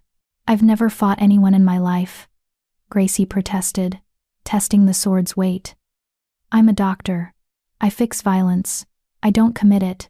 And now you're a vampire who needs to survive in a world where immortal beings occasionally try to kill each other over territorial disputes, Dorian countered, taking a fighting stance that looked like it came from a Renaissance fencing manual. Consider this an expansion of your medical education. Practical anatomy through applied force. He moved without warning. The practice sword whistled toward her ribs with speed that should have been impossible to track. But Gracie's new eyes caught the movement, processed the trajectory, and her body reacted before her mind finished panicking. She blocked, the impact sending vibrations up her arms that would have broken human bones. Then they were moving together through a deadly dance she didn't know the steps to. Dorian was faster, infinitely more experienced. 473 years of muscle memory guiding every strike. He pulled his attacks at the last moment, so each blow that landed was educational rather than destructive. But Gracie was learning, her physician's knowledge of anatomy translating into understanding where to strike, where the vulnerable points were. Good, Dorian said as Gracie managed to block 3 strikes in succession. You're thinking like a doctor, seeing the body as a system with weak points and critical failures. Now think like a predator. Where would you bite? The question shifted something in Gracie's perspective. She stopped seeing Dorian as an opponent and started seeing him as prey. Throat, where the carotid pulsed. Femoral artery in the thigh. Radial pulse points at the wrists, places where blood ran close to the surface, where fangs could pierce and drink, and her next strike went for his neck. Dorian blocked it easily, but he smiled. The expression transformed his usually severe face into something almost beautiful. There, he said. That's the instinct you need to cultivate. The predator has always been in you, Gracie, you just never needed to access it before. He stepped back, lowering his sword. Enough for now. You're getting faster each night. In a few weeks, you might actually land a hit. Comforting, Gracie said dryly, setting her practiced sword aside. Her arms weren't tired, vampire stamina was remarkable, but her mind was fatigued from the constant concentration. Every movement required thought, calibration, conscious control to avoid destroying everything she touched. Dorian checked his antique pocket watch, the one that probably cost more than Gracie's entire medical school tuition. It's nearly midnight. The clan's gathering in the main hall. They're eager to meet you properly. Gracie's stomach, which no longer needed food but apparently still registered anxiety, twisted into knots. What if they don't like me? What if they resent that you turned me? Some might, Dorian admitted, his honesty both refreshing and terrifying. Vampire politics are complicated, and my choice to turn you without consulting the clan first was controversial. But you saved my life, which creates a debt that supersedes normal protocol. They'll respect that, even if they don't immediately accept you. He led her through the castle's winding corridors, past tapestries that looked genuinely medieval, and portraits of people who were probably still alive somewhere in the world. The walls held history, centuries of it, and Gracie felt the weight of stepping into something far older than her 28 years could comprehend. They stopped before massive double doors carved with intricate designs that looked like family crests and territorial markers. The clan gathers here, Dorian explained, his hand resting on the door handle. It's neutral ground, where grievances are aired and decisions are made collectively. As king, I have final authority, but I don't rule as a tyrant. These vampires are my family, not my servants. Family, Gracie repeated, tasting the word. She'd lost her parents at 6, had only Ruth left from her old life. The concept of belonging to something larger felt foreign and desperately appealing at the same time. Dorian pushed open the doors. The room beyond stole Gracie's breath, vast, with vaulted ceilings that disappeared into shadow and filled with vampires. 37 of them, Dorian had said. 37 immortal beings who all turned to stare at her at once with eyes that glowed silver, amber, gold, and colors that shouldn't exist. Gracie froze, every predatory instinct she'd been cultivating suddenly screaming danger. Breathe, Dorian murmured beside her, his hand settling on the small of her back. The touch was grounding, familiar. They're curious, not hostile. Let me introduce you properly. He raised his voice, and the room fell silent with preternatural speed. Clan. I present Dr. Gracie Vasquez. 12 days ago, she stepped into a blessed silver bullet, meant for my heart. She died saving my life, and by the law of blood debt, I turned her. She is now under my direct protection, and carries the full weight of my authority as her sire. The formal words hung in the air like a pronouncement from a court. A woman emerged from the crowd, tall, with white blonde hair that fell to her waist like a waterfall of moonlight. Her eyes glowed amber instead of silver, and she moved with grace that made Dorian's fluid movements look clumsy by comparison. This was a vampire who'd perfected the art of motion over centuries. So this is the human who was, the woman said, circling Gracie like a shark examining prey. The emergency room doctor who played hero. Tell me, little newborn, did you know what he was when you took that bullet? Did you understand the creature you were saving? Gracie forced herself to meet those predatory amber eyes. Forced herself not to show fear, even though every cell in her body wanted to run. No, she said, keeping her voice steady. I saw someone injured and in danger. I reacted the way I was trained to react, put myself between the patient and the threat. I didn't know vampires existed until I woke up as one. The woman smiled, revealing fangs that looked sharper than Gracie's. Honest, I appreciate that. She extended a hand, pale, elegant, tipped with nails filed to points. I'm Selene, Dorian's second in command. I've been with this clan for 214 years, and I've seen 3 kings rise and fall. You're the first vampire I've met who has turned for altruism rather than desire or political convenience. Gracie shook Selene's hand carefully, hyper-aware of her still developing control. I'm still learning what that means. It means you're either incredibly stupid or genuinely noble, Selene said bluntly. Time will tell which, but you have my respect for the act, if nothing else. she turned to address the assembled vampires. The newborn saved our king's life. Whatever reservations we have about the circumstances of her turning, we owe her the courtesy of patience while she learns our ways. Murmurs of agreement rippled through the room. Not enthusiastic acceptance, Gracie noted, but not outright hostility either. It was a start. Other vampires approached, each introduction a blur of names and impossible ages. Lucas, a former Civil War soldier with a scar across his throat from silver that had never fully healed. He assessed Gracie with military precision and nodded once acknowledgement without warmth. Ivy, barely 19 when she was turned in 1952, now forever frozen in bobby socks and teenage rebellion. She was tiny but radiated danger like a live wire. Theodore, ancient and formal, turned during the Renaissance. He spoke in careful, measured sentences and studied Gracie like she was a fascinating specimen under a microscope. The introductions continued until Gracie's head spun with names and faces, and the overwhelming reality that she was now part of something vast and ancient, and completely outside her previous understanding of the world. But one vampire stood apart from the others, watching from the shadows near the massive stone fireplace. He was young, couldn't have been more than 17 when turned, with dark skin, close-cropped hair and eyes that held centuries despite his youthful face. He didn't approach, didn't speak, just watched Gracie with an intensity that made her vampire instincts prickle with awareness. "That's Isaiah," Celine said quietly, noticing Gracie's attention. "He's complicated. Turned in 1847, same year this castle was reconstructed. He was a runaway slave who Dorian found dying in the woods after an attack by slave catchers. Isaiah doesn't talk, can't. Actually, they cut out his tongue before Dorian found him, and vampire healing preserved the injury. But he sees everything, understands everything. If you earn his trust, you'll have a powerful ally." Gracie looked at Isaiah across the crowded room. He met her gaze steadily, and she saw the challenge there.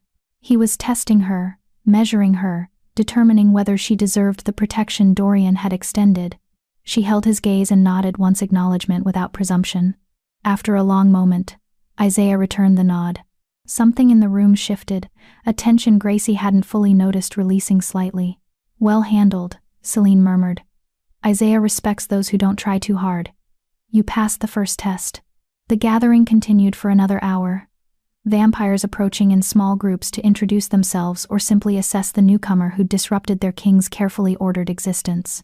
Gracie answered questions, accepted scrutiny, and tried desperately not to break anything with her still unpredictable strength. By the time the clan began to disperse, Gracie felt mentally exhausted despite her body's tireless energy. "You survived," Dorian said as they walked back toward Gracie's quarters. "That's more than many newborns manage at their first clan gathering. Selene liked you, which matters, and Isaiah acknowledged you, which is rare. They're your family," Gracie observed. "They are," Dorian agreed. "Chosen family, bound by shared existence and mutual protection. Some I've known for centuries, others for mere decades. But they're mine to protect, and I'm theirs to follow. That's the compact that holds clans together." They reached Gracie's door, and she hesitated before opening it. "Dorian," she said, "why do I feel calmer when you're near? Why does your presence make everything feel less overwhelming?" He was quiet for a moment, his silver eyes studying her face. "The sire bond," he finally said. "When a vampire turns a human, it creates a biological and mystical connection. You'll always be able to sense me, to find me if you need to, and my presence will soothe your newborn instincts the way a parent's voice soothes a frightened child." "Is that all it is?" Gracie asked. "Just vampire biology?" Dorian stepped closer, and Gracie caught his scent: old books, and something metallic and distinctly not human. "No," he said quietly. "It's not just biology.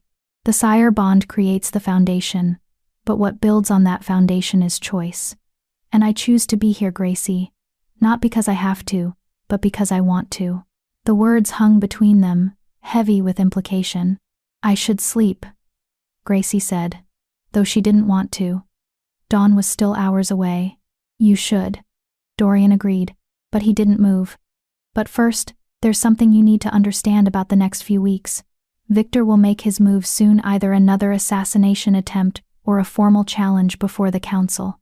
When that happens, things will become dangerous. I need to know you can defend yourself. I'm trying, Gracie said. The training, the control exercises. I know, Dorian interrupted gently. And you're progressing faster than I expected. But I need you to promise me something, Gracie. If Victor's people come for you, if you're in danger and I'm not there, promise me you'll run. Don't try to fight, don't try to be brave. Just run. And keep running until you reach someone from the clan. I'm not a coward, Gracie protested. I know, Dorian said again. That's what terrifies me. You stepped into a bullet for a stranger, Gracie. You have the instincts of a protector, not a survivor. But right now, survival is what matters. You're too new, too vulnerable. Promise me you'll run. Gracie looked into his silver eyes and saw genuine fear there. Fear for her. Fear of losing her. I promise, she said. Dorian nodded, satisfied. Good. Now sleep. Tomorrow night we continue your education. He turned to leave, but Gracie caught his hand. His skin was cold as marble, but the touch felt right somehow. Thank you, she said, for everything. For saving me, for teaching me, for not giving up on me when I broke everything I touched. Dorian's expression softened. You saved me first, Gracie. I'm simply returning the favor. Then he was gone, moving through the corridor with that supernatural silence, leaving Gracie alone with her thoughts and the approaching pull of day sleep. She lay down on silk sheets and closed her eyes, but sleep didn't come immediately. Her mind was too full of new faces, new names, new understanding of what her life, her existence had become. Somewhere in the castle, 37 vampires were settling into their own day sleep routines. Somewhere in the city, Ruth was probably worrying about her granddaughter who kept canceling their phone calls. Somewhere in the darkness, Victor was planning his next move. But here, in this moment, Gracie felt something she hadn't felt since waking up as a vampire. She felt like she might actually belong somewhere. The day sleep finally claimed her as dawn approached, pulling her down into darkness with Dorian's words echoing in her mind. I choose to be here because I want to. And Gracie realized, just before consciousness faded completely, that she was beginning to want him there too. Chapter 5. The City at Night. Day 15 as a vampire, and Dorian announced they were going into the city. Absolutely not, Gracie said, backing away from the elegant black dress he'd laid out on her bed. I'm not ready. I can barely hold a wine glass without breaking it, and you want me around actual living humans? You held an egg yesterday, Dorian reminded her, leaning against the doorframe with his arms crossed. For 3 minutes. Without cracking it. That's delicate enough to prove you have control. That was different. Eggs don't have heartbeats. Eggs don't smell like... Gracie stopped herself. But the damage was done. Like food, Dorian finished gently. Gracie, you're going to have to face this eventually. Hiding in the castle won't prepare you for the real world. And there's someone I want you to meet, another vampire physician who could be an invaluable mentor. That got Gracie's attention. Another vampire doctor? Dr. Amaro Conquo, Dorian said. Turned in 1923. Medical degree from 1955. She runs a clinic that treats both humans and vampires in the city. She's agreed to meet you tonight. Hope flared painfully in Gracie's chest. The possibility of returning to medicine, of using her training again, suddenly felt real instead of like a distant fantasy. What if I lose control? She asked quietly.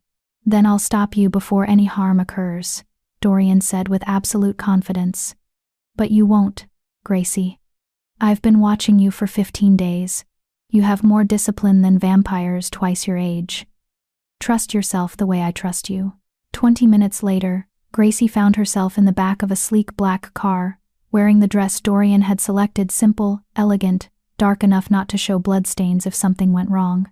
That last thought should have been horrifying, but vampire pragmatism was apparently contagious.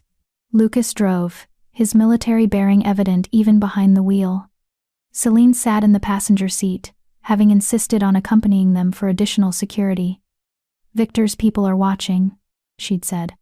The king doesn't travel without proper protection, newborn in tow or not.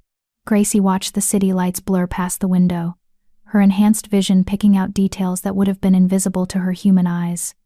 A couple arguing on a street corner, A homeless man sleeping in a doorway, his breath visible in the September cold.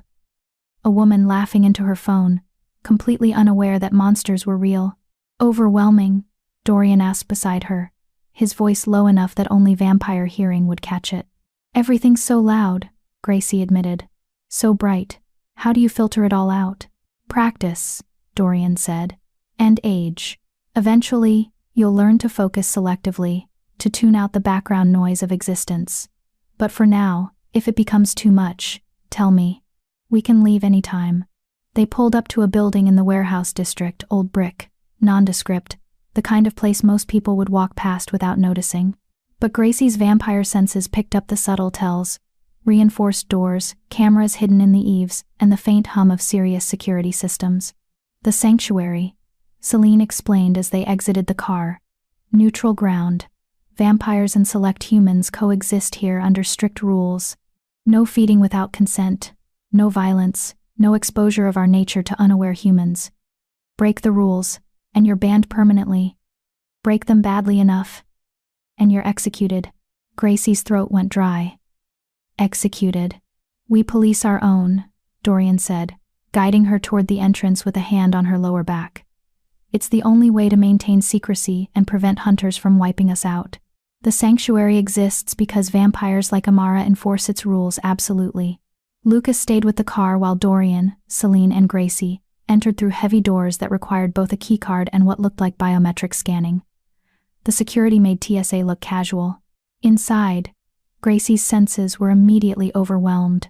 Music pulsed from somewhere deeper in the building: jazz, live instruments, a saxophone's wail that she could feel in her bones.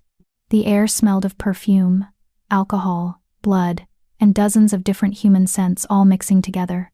And there were people everywhere, some clearly vampire with their too perfect features and glowing eyes, others obviously human, and some that Gracie couldn't immediately categorize.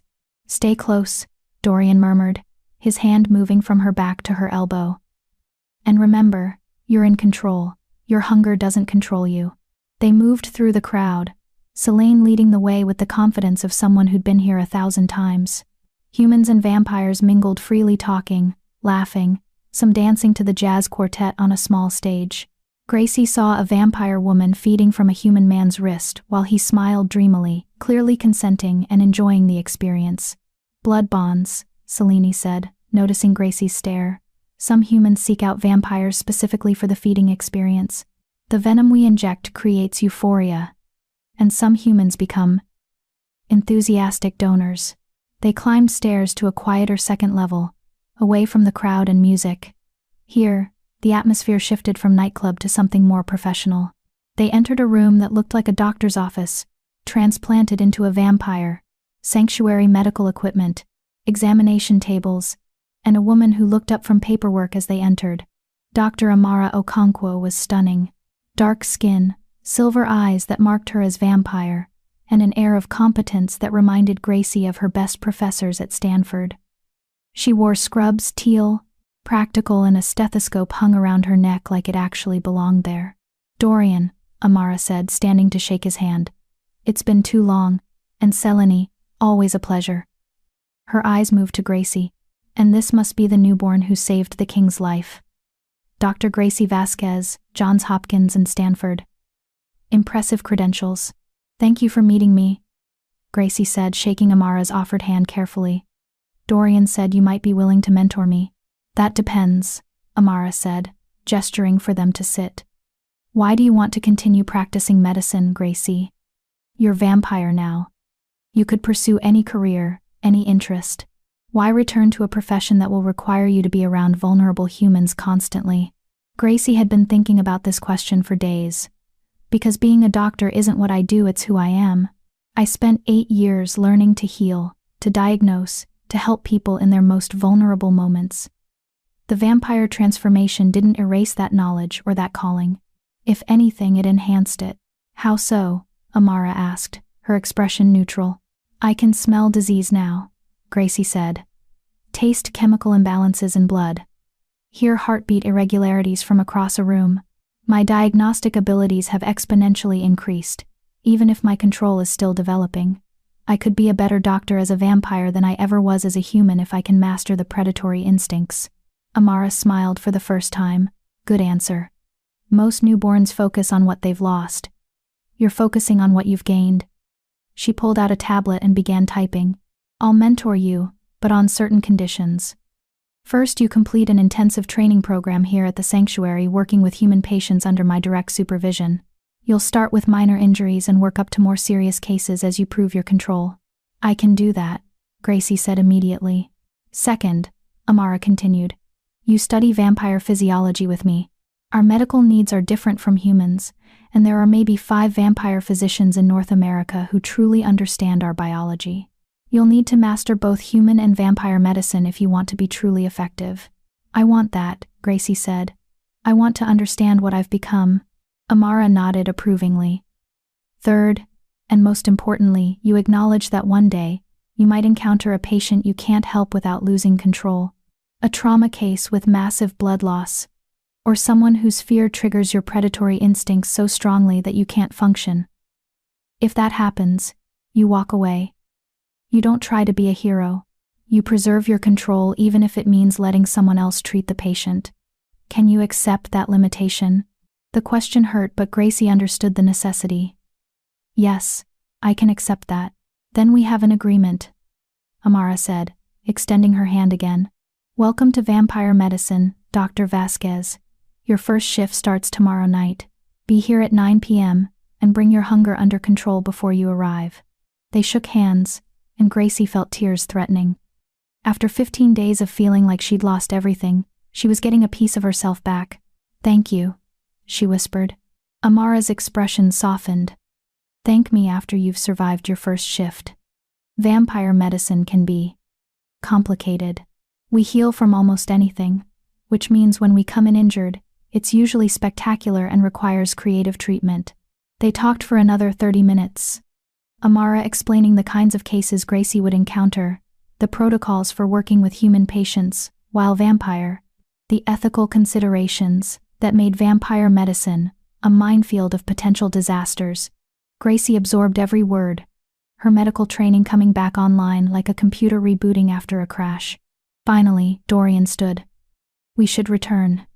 Gracie still adjusting to sensory overload, and the sanctuary on a Friday night can be intense even for experienced vampires. They said their goodbyes and descended back to the main floor. The crowd had grown larger, the music louder, and Gracie felt her control slipping slightly under the assault of so many heartbeats, so much living blood in one enclosed space. Focus on my voice, Dorian said, staying close. Count your breaths. You're doing fine. They were almost to the exit when someone stepped into their path. He was Vampire Silver Eyes, predatory Grace, but Gracie didn't recognize him from the clan. He smiled, showing too many teeth. King Dorian, the vampire said with exaggerated courtesy. And the famous newborn. Victor sends his regards. He's very interested in meeting Dr. Vasquez personally. Celine moved with liquid speed, positioning herself between the stranger and Gracie. Marcus, you're not welcome here. Leave now, or I'll have Amara ban you permanently. I'm simply delivering a message, Marcus said, his hands raised in mock innocence. Victor believes the king's attachment to his newborn represents a weakness. He's planning to challenge for territory within the month. Thought you should know. Threat delivered, Dorian said coldly. Now leave before I forget we're on neutral ground. Marcus laughed and melted back into the crowd, but his message hung in the air like poison. The drive back to Thornwood Estate was tense and silent. Chapter 6, First Blood. The attack came 3 nights later, just after midnight. Gracie was in the training room with Zara, the former Olympic athlete who'd taken it upon herself to teach Gracie proper combat technique. They'd been sparring for an hour, Gracie's reflexes improving with each session. When the alarm system screamed to life, "Lockdown protocol," Zara said immediately, her playful demeanor vanishing into pure predator. "Stay behind me, don't engage, and for God's sake don't try to be a hero." They moved through the corridor at vampire speed, heading toward the central hall where the clan would gather. Other vampires emerged from various rooms, Theodore with an ancient sword, Ivy carrying what looked like modified assault rifles, Lucas already coordinating defensive positions through a tactical headset. Dorian stood at the center of the hall, silver eyes blazing with cold fury. Victor's people breached the outer perimeter. 6 vampires, heavily armed with silver weapons. They're not trying to be subtle, this is a direct assault. How did they get past the security? Celine demanded, appearing beside him with supernatural speed. Inside help, Dorian said grimly. Someone disabled the outer sensors. We have a traitor in the clan. The words sent a chill through the assembled vampires. Gracie saw the shock and anger ripple through the group. Family didn't betray family. Not like this. Defend the estate, Dorian commanded. Lucas, take the eastern approach. Celine western. I'll handle the main entrance. Everyone else, protect the newborn, and sweep for the traitor. If Victor's people get inside, Gracie is their primary target. I can fight, Gracie protested, even as Zara and Theodore positioned themselves protectively around her. I'm not helpless. You're 15 days old and Victor's people are trained vampire killers, Dorian said, his tone allowing no argument. Stay alive, Gracie, that's how you help. Then he was gone, moving toward the main entrance with Celine and Lucas following. The remaining vampires formed a protective circle around Gracie, weapons ready, every sense alert. I hate this, Gracie muttered. I'm a doctor. I should be preparing to treat injuries, not hiding like a child. You're a newborn, Theodore corrected gently, his Renaissance-era sword looking perfectly natural in his hands. There's no shame in accepting protection when you need it. Dorian would never forgive himself if you were harmed. Or us, Ivy added, checking her weapons with practiced efficiency. The king made it clear letting anything happen to you would be unwise. They waited in tense silence, vampire hearing picking up sounds of combat from outside. Glass breaking, metal clashing against metal. A scream that was abruptly cut off. Gracie's hands trembled with adrenaline and useless fear. Then Isaiah appeared, moving through the shadows like he was made of them. He pulled out his phone and typed rapidly, showing the screen to Theodore. Traitor identified. Nathan. He's heading toward the blood storage with explosives. Nathan? Theodore's expression darkened. He's been with us for 30 years. Why would he betray Dorian now? Isaiah typed again. Victor promised him territory. Ambition makes fools of us all. Blood storage is on the lower level, Zara said. If he destroys it, we lose our entire supply. We'd be forced to hunt humans or starve. Take Gracie to Dorian's private quarters, Theodore commanded. Highest security, reinforced walls. Isaiah and I will handle Nathan. I'm coming with you, Gracie said. The words came out before she could stop them. Absolutely not, Theodore said. Nathan's planning to blow up blood storage, Gracie argued. Medical supplies, refrigeration equipment, months of carefully maintained inventory. I know that facility, I've been training there. I can help minimize damage or save what we can if... An explosion rocked the castle. The floor beneath them shuddered, dust raining from ancient ceiling beams. The sound came from below, exactly where the blood storage was located. He did it early, Zara cursed. We need to assess damage now. They ran, vampire speed carrying them down staircases and through corridors that Gracie was just beginning to memorize. Smoke billowed from the lower level, acrid and chemical. The door to the blood storage hung off its hinges, flames licking at the wooden frame. Inside was chaos. Refrigeration units were destroyed, their contents spilled across the floor in spreading pools of red. The medical equipment Gracie had been training with was scattered and broken, and in the center of the destruction stood Nathan, a vampire Gracie vaguely recognized from the clan gathering, now holding a silver knife and a detonator. Stay back, he said, his voice shaking. I don't want to hurt anyone else, but Victor promised me Boston territory. After centuries of serving, I deserve more than scraps. You deserve nothing, Theodore said coldly, his sword raised. You betrayed your king, endangered your clan, and destroyed resources we all depend on. Victor used your ambition against you, Nathan. He'll kill you the moment you're no longer useful. Maybe, Nathan said, but at least I'll die as someone who tried to rise above their station instead of a loyal dog forever. He pressed the detonator. Nothing happened. Nathan looked down at the device in confusion, then up at Isaiah, who stood in the shadows near the ruined door holding what looked like a small electronic jammer. No, Nathan whispered. Theodore moved with centuries of speed and precision. His sword took Nathan's head before the traitor could react, the body crumbling to ash in seconds, the true death that came from decapitation. Gracie stared at the pile of ash that had been a vampire moments ago. Her first time witnessing vampire execution, and it was disturbingly quick and final. "Assess the damage," Theodore said, sheathing his sword. "Gracie, you know this facility. What can be salvaged?" Training overrode shock. Gracie moved through the wreckage with a doctor's practiced efficiency, checking refrigeration units, evaluating which blood bags had been compromised and which were still viable. Her vampire senses helped. She could smell which blood had been exposed to heat too long, which containers had been breached. 3 units are intact, she reported. Maybe 40% of our supply survived. The rest is contaminated or destroyed. The medical equipment is mostly gone. The explosion specifically targeted the high-value items. Nathan knew exactly what to destroy, Zara said bitterly. He helped set up this facility. He knew where to place charges for maximum damage. Footsteps echoed in the corridor, running, but controlled. Dorian appeared, his clothes torn and splattered with dark blood that wasn't his own. Celine and Lucas followed, equally disheveled but moving under their own power. "Victor's people are dead or fled," Dorian said. "We lost no one. Injuries are minimal." His silver eyes found the pile of ash on the floor. "Nathan?" "Traitor confirmed and executed," Theodore said. "He destroyed most of the blood storage before Isaiah jammed his second detonator. Gracie helped salvage what we could." Dorian's gaze moved to Gracie, and she saw the flash of anger there. "You were supposed to stay protected, not run toward explosions." "She helped save 40% of our supply," Zara defended. Her medical knowledge made the difference between total loss and partial recovery. Dorian was quiet for a long moment, his jaw tight. Finally, "We'll discuss this later. Right now, we need to secure the facility and contact our suppliers. 40% won't sustain the clan for long." The next 3 hours were organized chaos. Vampires worked together to put out remaining fires, catalog damage, and begin repairs. Gracie found herself falling into the familiar rhythm of triage, assessing, prioritizing, directing resources where they'd do the most good.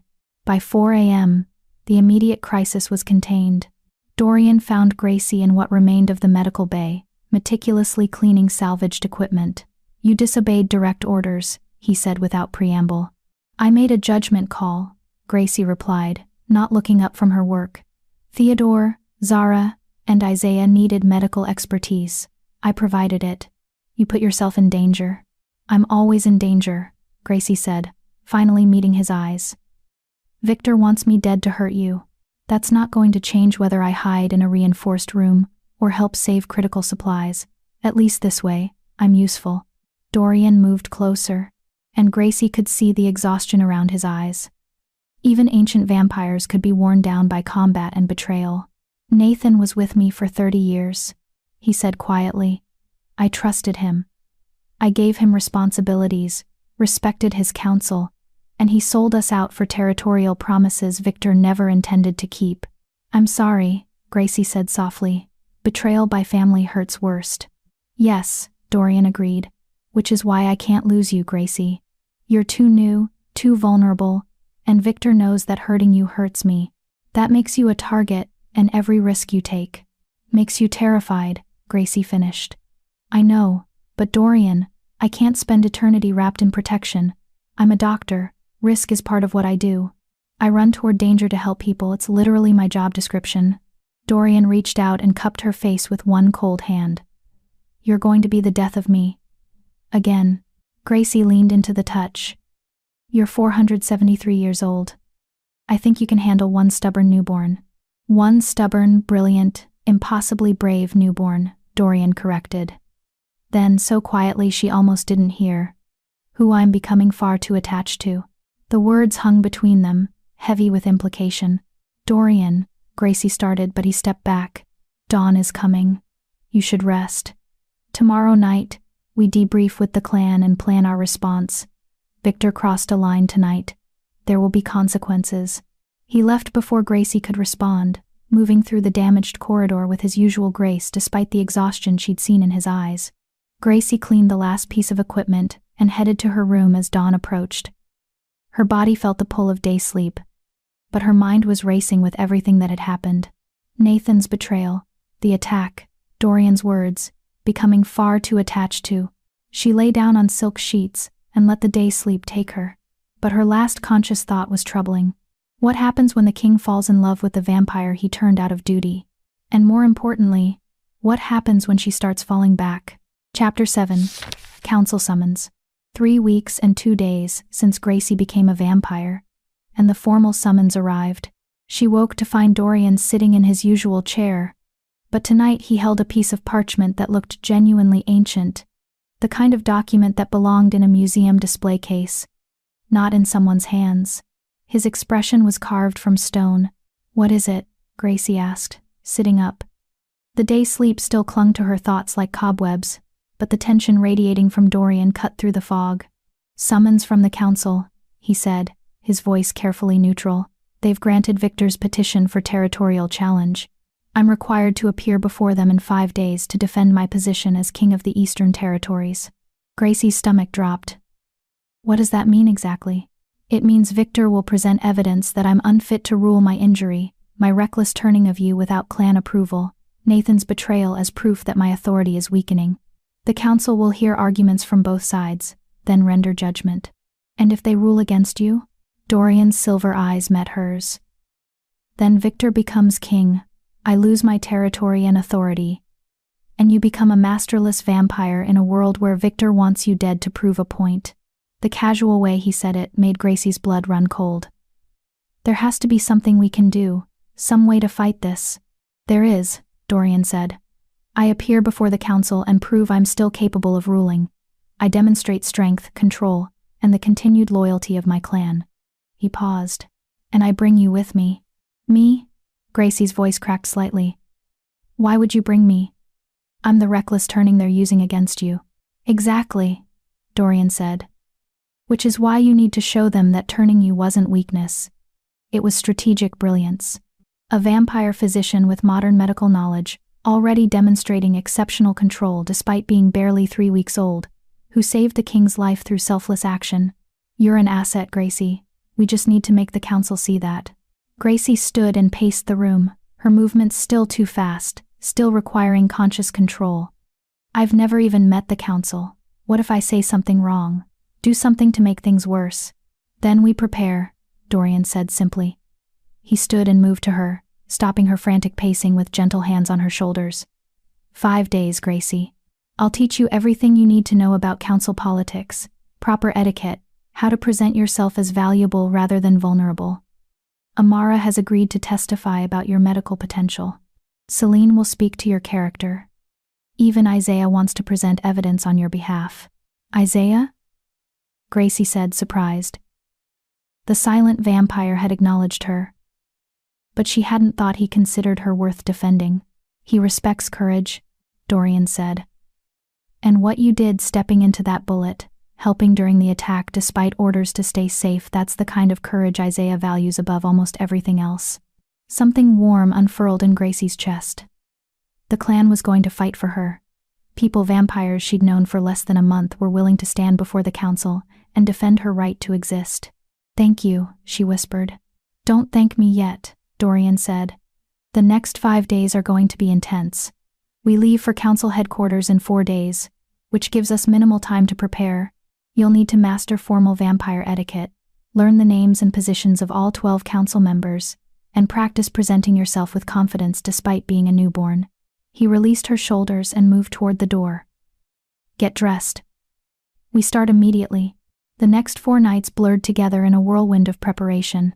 Theodore taught Gracie the formal language vampires used in council chambers, archaic, flowery, with specific phrases for addressing elders and acknowledging territorial authority. She stumbled over the pronunciation repeatedly, her modern medical vocabulary clashing with Renaissance-era formality. "You must address the council as honored elders of the night," Theodore corrected for the 10th time. "Not the council, or you guys, or heaven forbid folks. Formality matters, Gracie. These vampires remember when proper address meant the difference between alliance and execution." Selene drilled her on council politics, who held what territory, which members had alliances with Victor, which ones might be sympathetic to Dorian. Elder Katharina controls the Midwest territories. Selene explained, pointing to photographs of a severe-looking vampire with ice-white hair. She's old school, values tradition above innovation. She'll see your turning as reckless, unless we frame it through the law of blood debt. That law is older than she is, she can't argue against it without undermining her own traditional values. And him? Gracie asked, pointing to a photograph of a vampire who looked barely 30, with dark skin and gold eyes. Elder James, Selene said. Youngest council member, at only 200 years old. Progressive, interested in vampire-human cooperation. He'll be sympathetic to your medical work with Amara. Appeal to his vision of vampires integrating more successfully into modern society.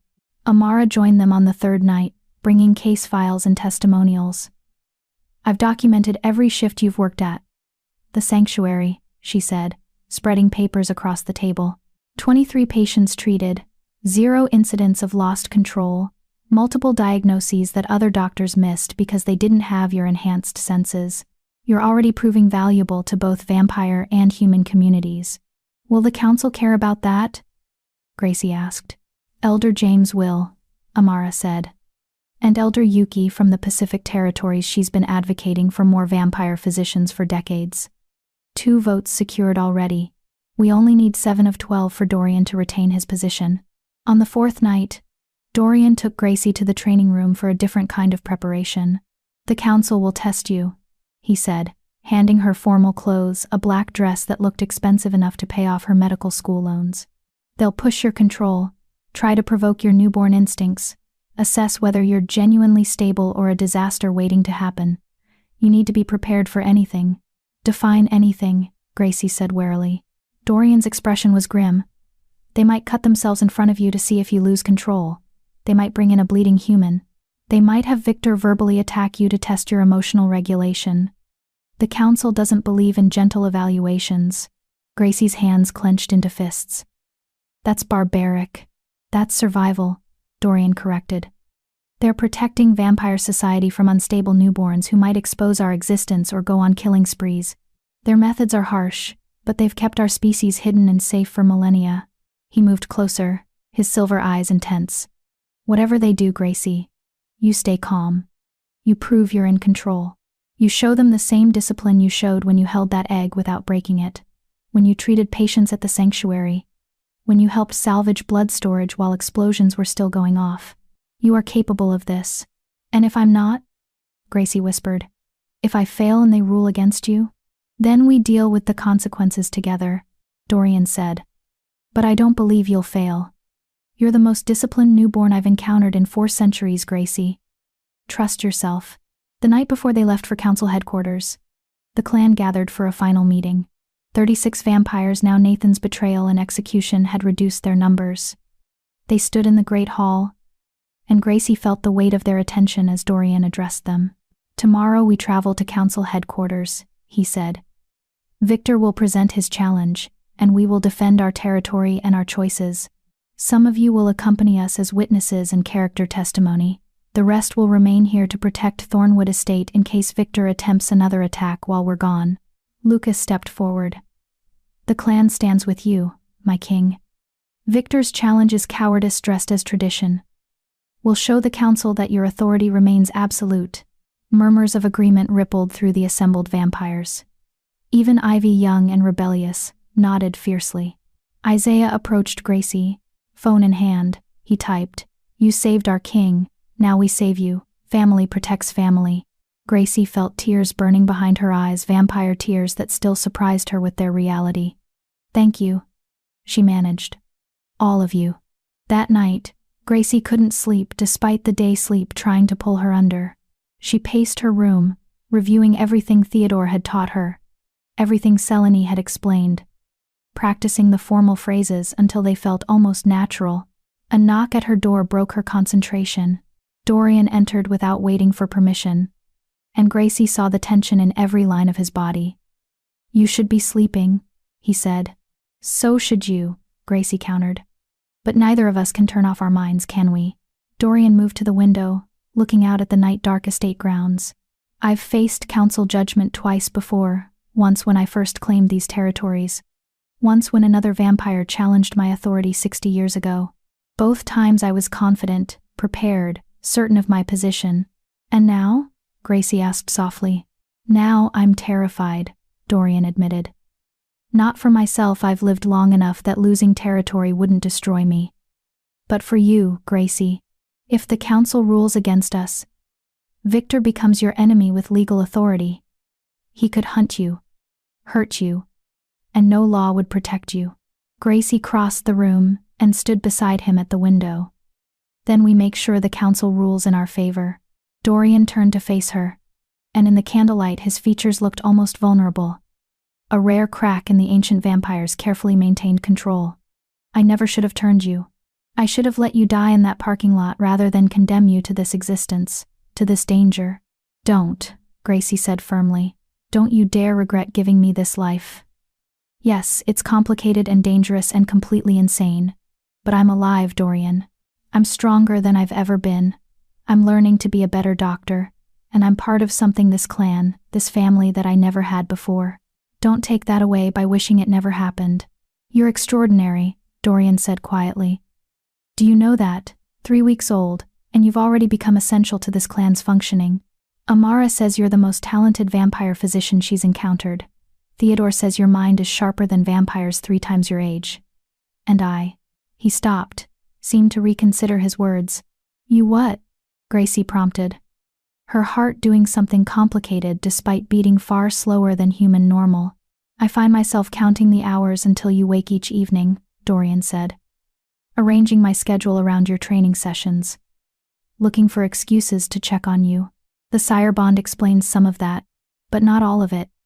Not the way I feel when you smile, or the pride I experience when you master something new, or the terror that grips me when you're in danger.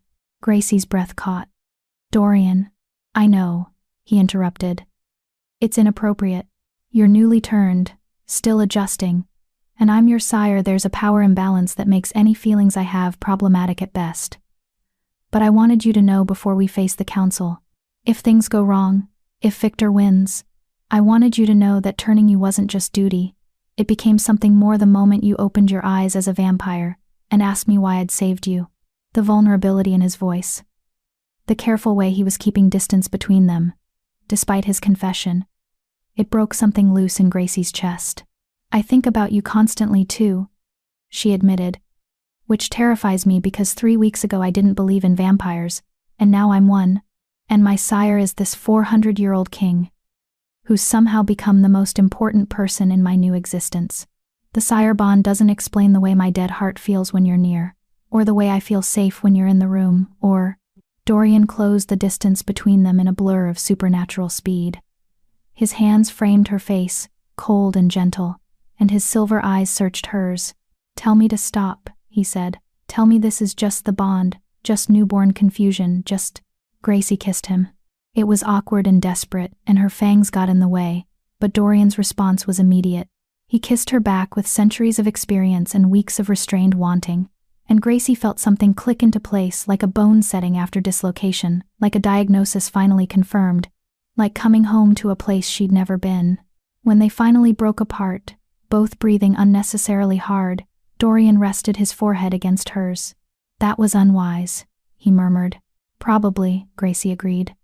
Want to do it again? Dorian laughed, a genuine sound of joy that transformed his usually serious face. After the council. After we've secured our position and you're safe. Then, his thumb traced her lower lip carefully, avoiding her fangs. Then we explore what this is between us. Properly. Promise? Gracie asked. I swear it, Dorian said. By blood debt and sire bond. And whatever this feeling is that I haven't experienced in 200 years, I promise you, Gracie Vasquez, that we will have time to figure out what we mean to each other. Dawn approached, pulling at both of them with inexorable force. Sleep, Dorian said, guiding Gracie toward the bed. Tomorrow we travel to council headquarters. Tomorrow we fight for our future. Gracie lay down, and Dorian sat in his chair, his usual position. But everything felt different now after the kiss. After the confession. As day sleep claimed her, Gracie's last thought was, let the council come. Let Victor present his challenge. I have something to fight for now, beyond just survival. She had Dorian. She had the clan. She had a future worth defending, and she'd be damned if she let anyone take that away. Chapter 8. Judgment. The council headquarters existed in a place Gracie's human mind would have called impossible. They'd driven through the night Dorian, Gracie, Selene, Theodore, Isaiah, and Amara, packed into 2 armored vehicles that Lucas piloted with military precision. As dawn approached, they descended into an underground facility that sprawled beneath what appeared to be an abandoned government building in Washington, D.C. The council has maintained this location since 1791, Theodore explained as they walked through corridors carved from living rock. Deeper than any subway system, shielded from sunlight by hundreds of feet of earth. They meet here 4 times annually, or whenever territory disputes require immediate judgment. Gracie's enhanced senses cataloged everything the age of the stone, the subtle scent of vampires who'd walked these halls for centuries, the hum of sophisticated technology hidden behind medieval architecture. The juxtaposition was jarring and somehow perfect for creatures who existed between ancient and modern worlds. They reached massive doors carved with symbols Gracie didn't recognize. Dorian paused, straightening his formal coat black, expensive, with subtle embroidery that probably signified his royal status. He looked every inch the king tonight, powerful and composed. "Remember everything we practiced," he said quietly to Gracie. Formal address, controlled responses, no emotional outbursts regardless of provocation. "Victor will try to break your composure. Don't let him." "I won't," Gracie promised, smoothing her own formal dress, black silk that Selene had selected, elegant without being flashy. "I'm ready." Dorian's hand found hers briefly, a quick squeeze of cold fingers that communicated everything he couldn't say aloud. Then the doors opened, and they entered the council chamber. The room was vast, circular, with 12 thrones arranged in a semicircle. Each throne held a vampire who radiated age and power like heat from a forge. Gracie recognized them from the photographs Selene had shown her, but pictures hadn't captured the sheer presence they commanded. Elder Katherine, ice-white hair and eyes like frozen silver. Elder James, young-looking with gold eyes that tracked Gracie with interest.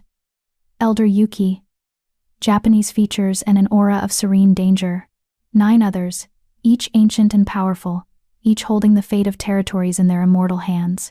And standing opposite Dorian's delegation, Victor. He was handsome in the way poisonous things were beautiful, sharp features, platinum hair, eyes that glowed red instead of silver. A bad sign, Gracie remembered Theodore saying. Red eyes meant age and power, and a predatory nature that even other vampires found excessive. 3 vampires flanked Victor, all radiating hostility. Gracie recognized none of them, but their body language screamed loyalty to Victor and contempt for Dorian. "King Dorian Thorne," Elder Katarina's voice rang out with formal authority. "You stand before the council to answer challenge from Victor Cross regarding your fitness to rule the Eastern Territories. Do you accept the terms of this judgment?"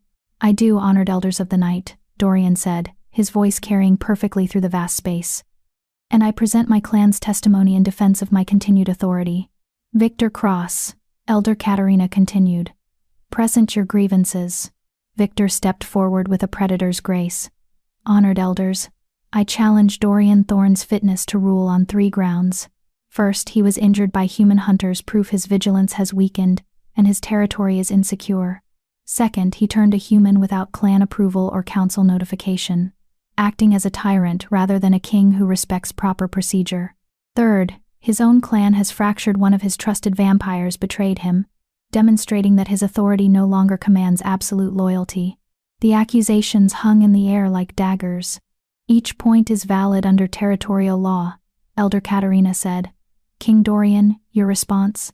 Dorian stepped forward, and Gracie felt the shift in his energy. This was the vampire who'd ruled for centuries, who commanded through presence as much as authority. "Honored elders, I address each accusation directly. First, I was injured through strategic deception by Victor himself, who planted a false informant to lure me into ambush. The injury occurred not from carelessness but from deliberate assassination attempt. An attack that would have succeeded if not for the intervention of Dr. Gracie Vasquez, who is present tonight." He gestured toward Gracie, and suddenly 12 ancient vampires were staring at her with predatory focus. She forced herself to remain still, controlled, meeting their gazes without submission or fear. Second, Dorian continued. I turned Dr. Vasquez under the law of blood debt, the oldest law our species recognizes. She took a blessed silver bullet meant for my heart, dying to save my life despite not knowing what I was. That sacrifice created an obligation that supersedes normal protocol. To not turn her would have violated laws far older than council procedure. Elder Katharina's expression remained neutral, but Elder James leaned forward with interest. Third, Dorian said, his voice hardening. Nathan's betrayal was orchestrated by Victor, who exploited one vampire's ambition to destabilize my territory. His treachery was discovered and dealt with according to our laws. The remaining 36 members of my clan stand unified, as evidenced by those who accompanied me tonight. Pretty words, Victor interrupted, his red eyes blazing. But they don't change facts. You were vulnerable, you acted without consultation, and your territory weakened under your rule. I offer the council an alternative: grant me Eastern territories, and I will rule with the strength and decisiveness Dorian has lost. Strength? Celine's voice cut through the chamber like a whip. You call assassination and manipulation strength? You're a coward who couldn't challenge Dorian directly, so you tried to murder him from ambush. Witness Celine, Elder Katharina said sharply. You will address the council, not Victor directly. Celine bowed her head in acknowledgement. Honored elders, forgive my outburst. I request permission to testify regarding Dr. Vasquez's character and value to our clan. Granted, Elder Katharina said. Celine stepped forward. I've served under 3 kings across 2 centuries. Dr. Vasquez, despite being barely 4 weeks old, has demonstrated discipline and control I've never witnessed in a newborn. She works at the sanctuary, treating both vampire and human patients without incident. She helped salvage critical supplies during Victor's attack on our estate. She has integrated into our clan with respect for hierarchy and genuine desire to contribute. Turning her wasn't weakness, it was recognition of extraordinary potential. I would also testify, Amara said, stepping forward. Honored elders, I am Dr. Amara Okonkwo, and I've been training Dr. Vasquez in vampire medicine. She has treated 47 patients in 4 weeks with 0 loss of control. Her medical knowledge combined with vampire-enhanced senses makes her uniquely valuable. Vampire physicians are rare, maybe 15 in all of North America. Dr. Vasquez could become one of our most skilled, given time and proper development. Elder Yuki spoke for the first time, her voice like silk over steel. Dr. Vasquez, approach. Gracie's heart-slow vampire rhythm kicked up slightly. She walked forward, conscious of every movement, every breath, 36 pairs of vampire eyes watching her progress. You are quite young, Elder Yuki observed. 28 human years, 4 weeks vampire. Why should the council view you as asset rather than liability? Gracie had practiced this moment with Theodore dozens of times. Formal language, clear reasoning, demonstrate value without arrogance. Honored elder, she said, I offer 3 things to vampire society. First, modern medical expertise that can improve vampire health and safety. Second, the ability to move within human medical communities without suspicion, providing intelligence and resources to vampire populations. Third, a bridge between human and vampire worlds. I remember humanity recently enough to help vampires understand modern human society, while possessing vampire abilities to serve our kind effectively. And your control? Elder Yuki pressed. Can you demonstrate it? However the honored elders wish to test me, Gracie said steadily. Elder Yuki withdrew a small silver knife and drew it across her own palm. Dark vampire blood welled up, and the scent hit Gracie like a physical force. Her fangs descended automatically, hunger roaring to life in her veins, every predatory instinct, screaming feed, take, drink. Gracie closed her eyes, counted to 10, breathed unnecessarily, focused on Ruth's face, on Dorian's trust, on everything she'd worked for over 4 weeks of discipline and training. When she opened her eyes, her fangs were retracted and her hands were steady. Impressive, Elder Yuki said softly. The cut on her palm had already healed. You may return to your position. Victor laughed, a harsh, mocking sound. One parlor trick doesn't prove fitness. She's a newborn playing at control while her sire watches. Test her properly, honored elders. Bring in a bleeding human and see how long her discipline lasts. That would be excessive. Elder James said, sharply. We've seen sufficient evidence of her control. Have we? Victor challenged. Or are you also charmed by Dorian's pet project that you're willing to overlook the danger she represents? Newborns are unstable. They expose our existence. They kill recklessly. They save kings from assassination. Isaiah's voice cut through the chamber. Gracie whirled around in shock. Isaiah never spoke, couldn't speak, his tongue cut out before his turning. But he was speaking now, his voice rough from disuse and damage but absolutely clear. I have not spoken in 178 years. Isaiah continued, each word deliberate. I took a vow of silence after my turning, believing I had nothing worth saying. But tonight, I break that vow. Dr. Gracie Vasquez has more courage in 4 weeks than Victor has demonstrated in 3 centuries. She ran toward danger to save a stranger. She helped protect our clan during attack. She works to heal rather than harm. If the council rules against King Dorian because he honored blood debt by turning her, then our laws mean nothing. The chamber fell into absolute silence. Finally, Elder Katharina spoke. Isaiah, of Thornwood clan. Your testimony carries significant weight, given your sacrifice in delivering it. The council acknowledges your words.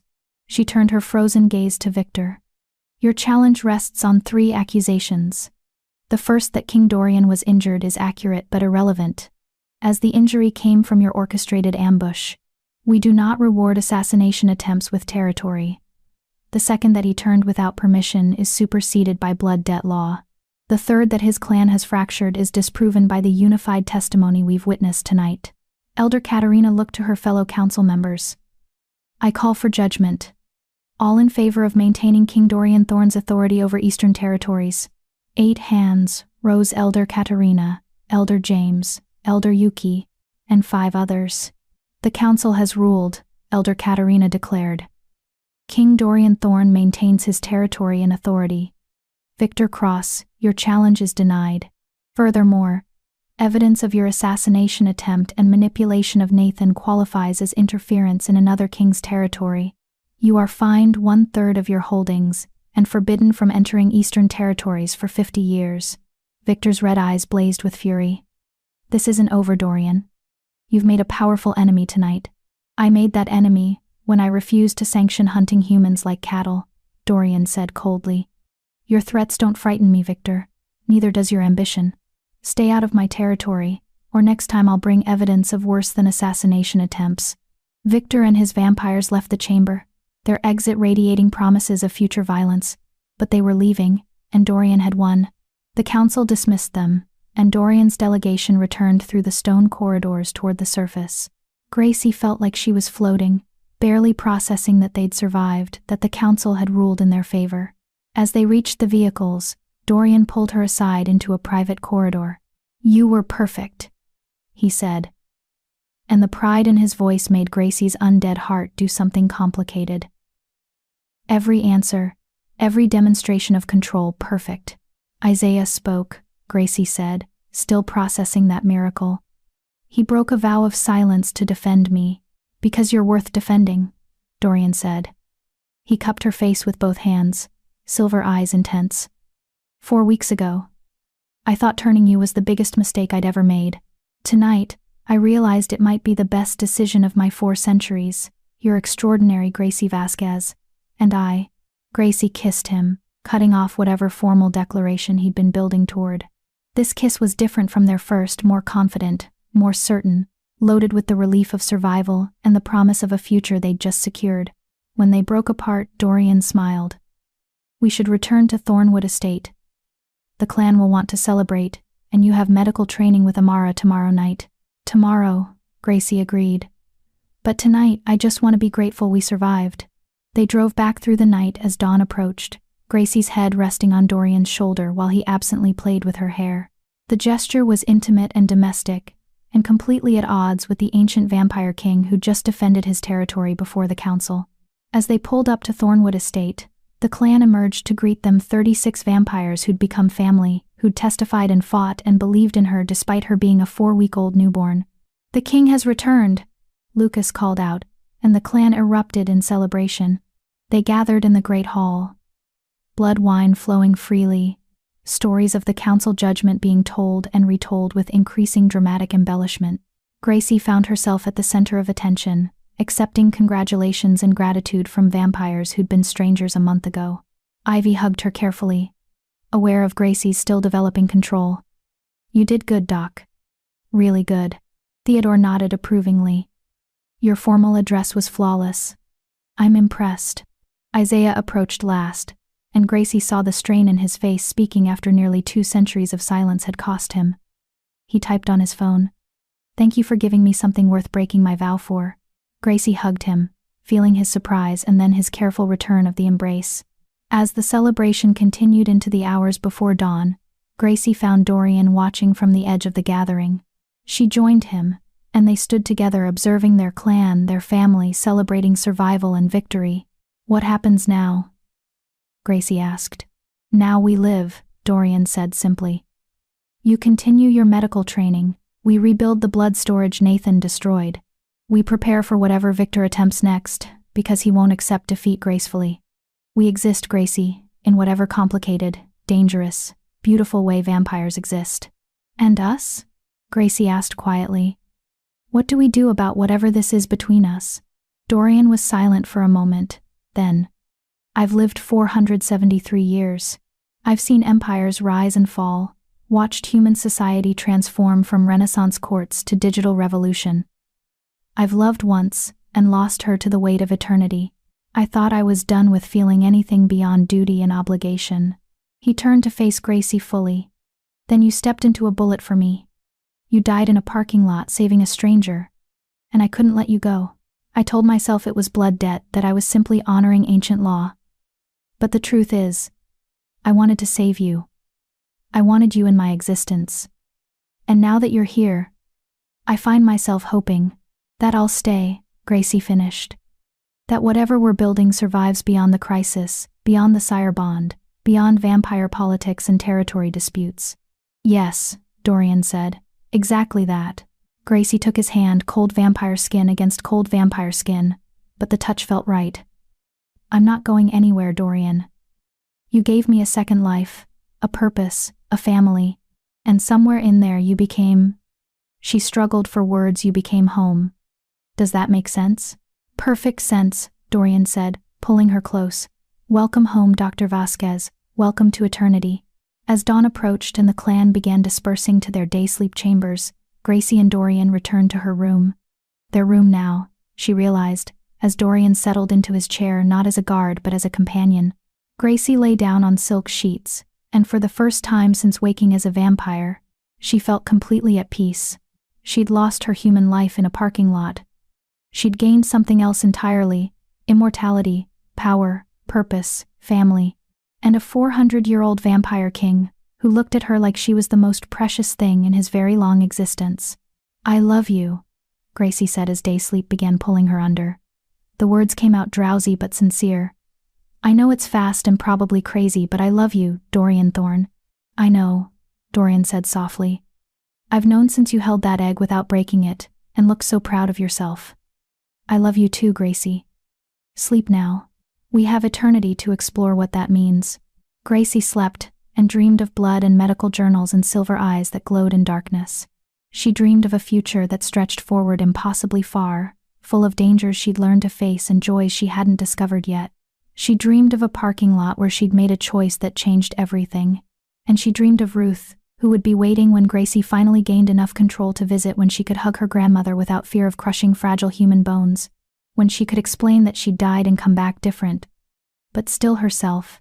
Still the granddaughter who'd been raised to help others regardless of cost. The sun rose over Thornwood Estate, and Gracie Vasquez, doctor, vampire, and savior of kings, rested in the arms of day sleep, protected by stone walls and ancient magic, and the love of a vampire who would burn the world to keep her safe. She took a deadly bullet meant for the vampire king, and he gave her eternity in return. Some debts can only be repaid with forever.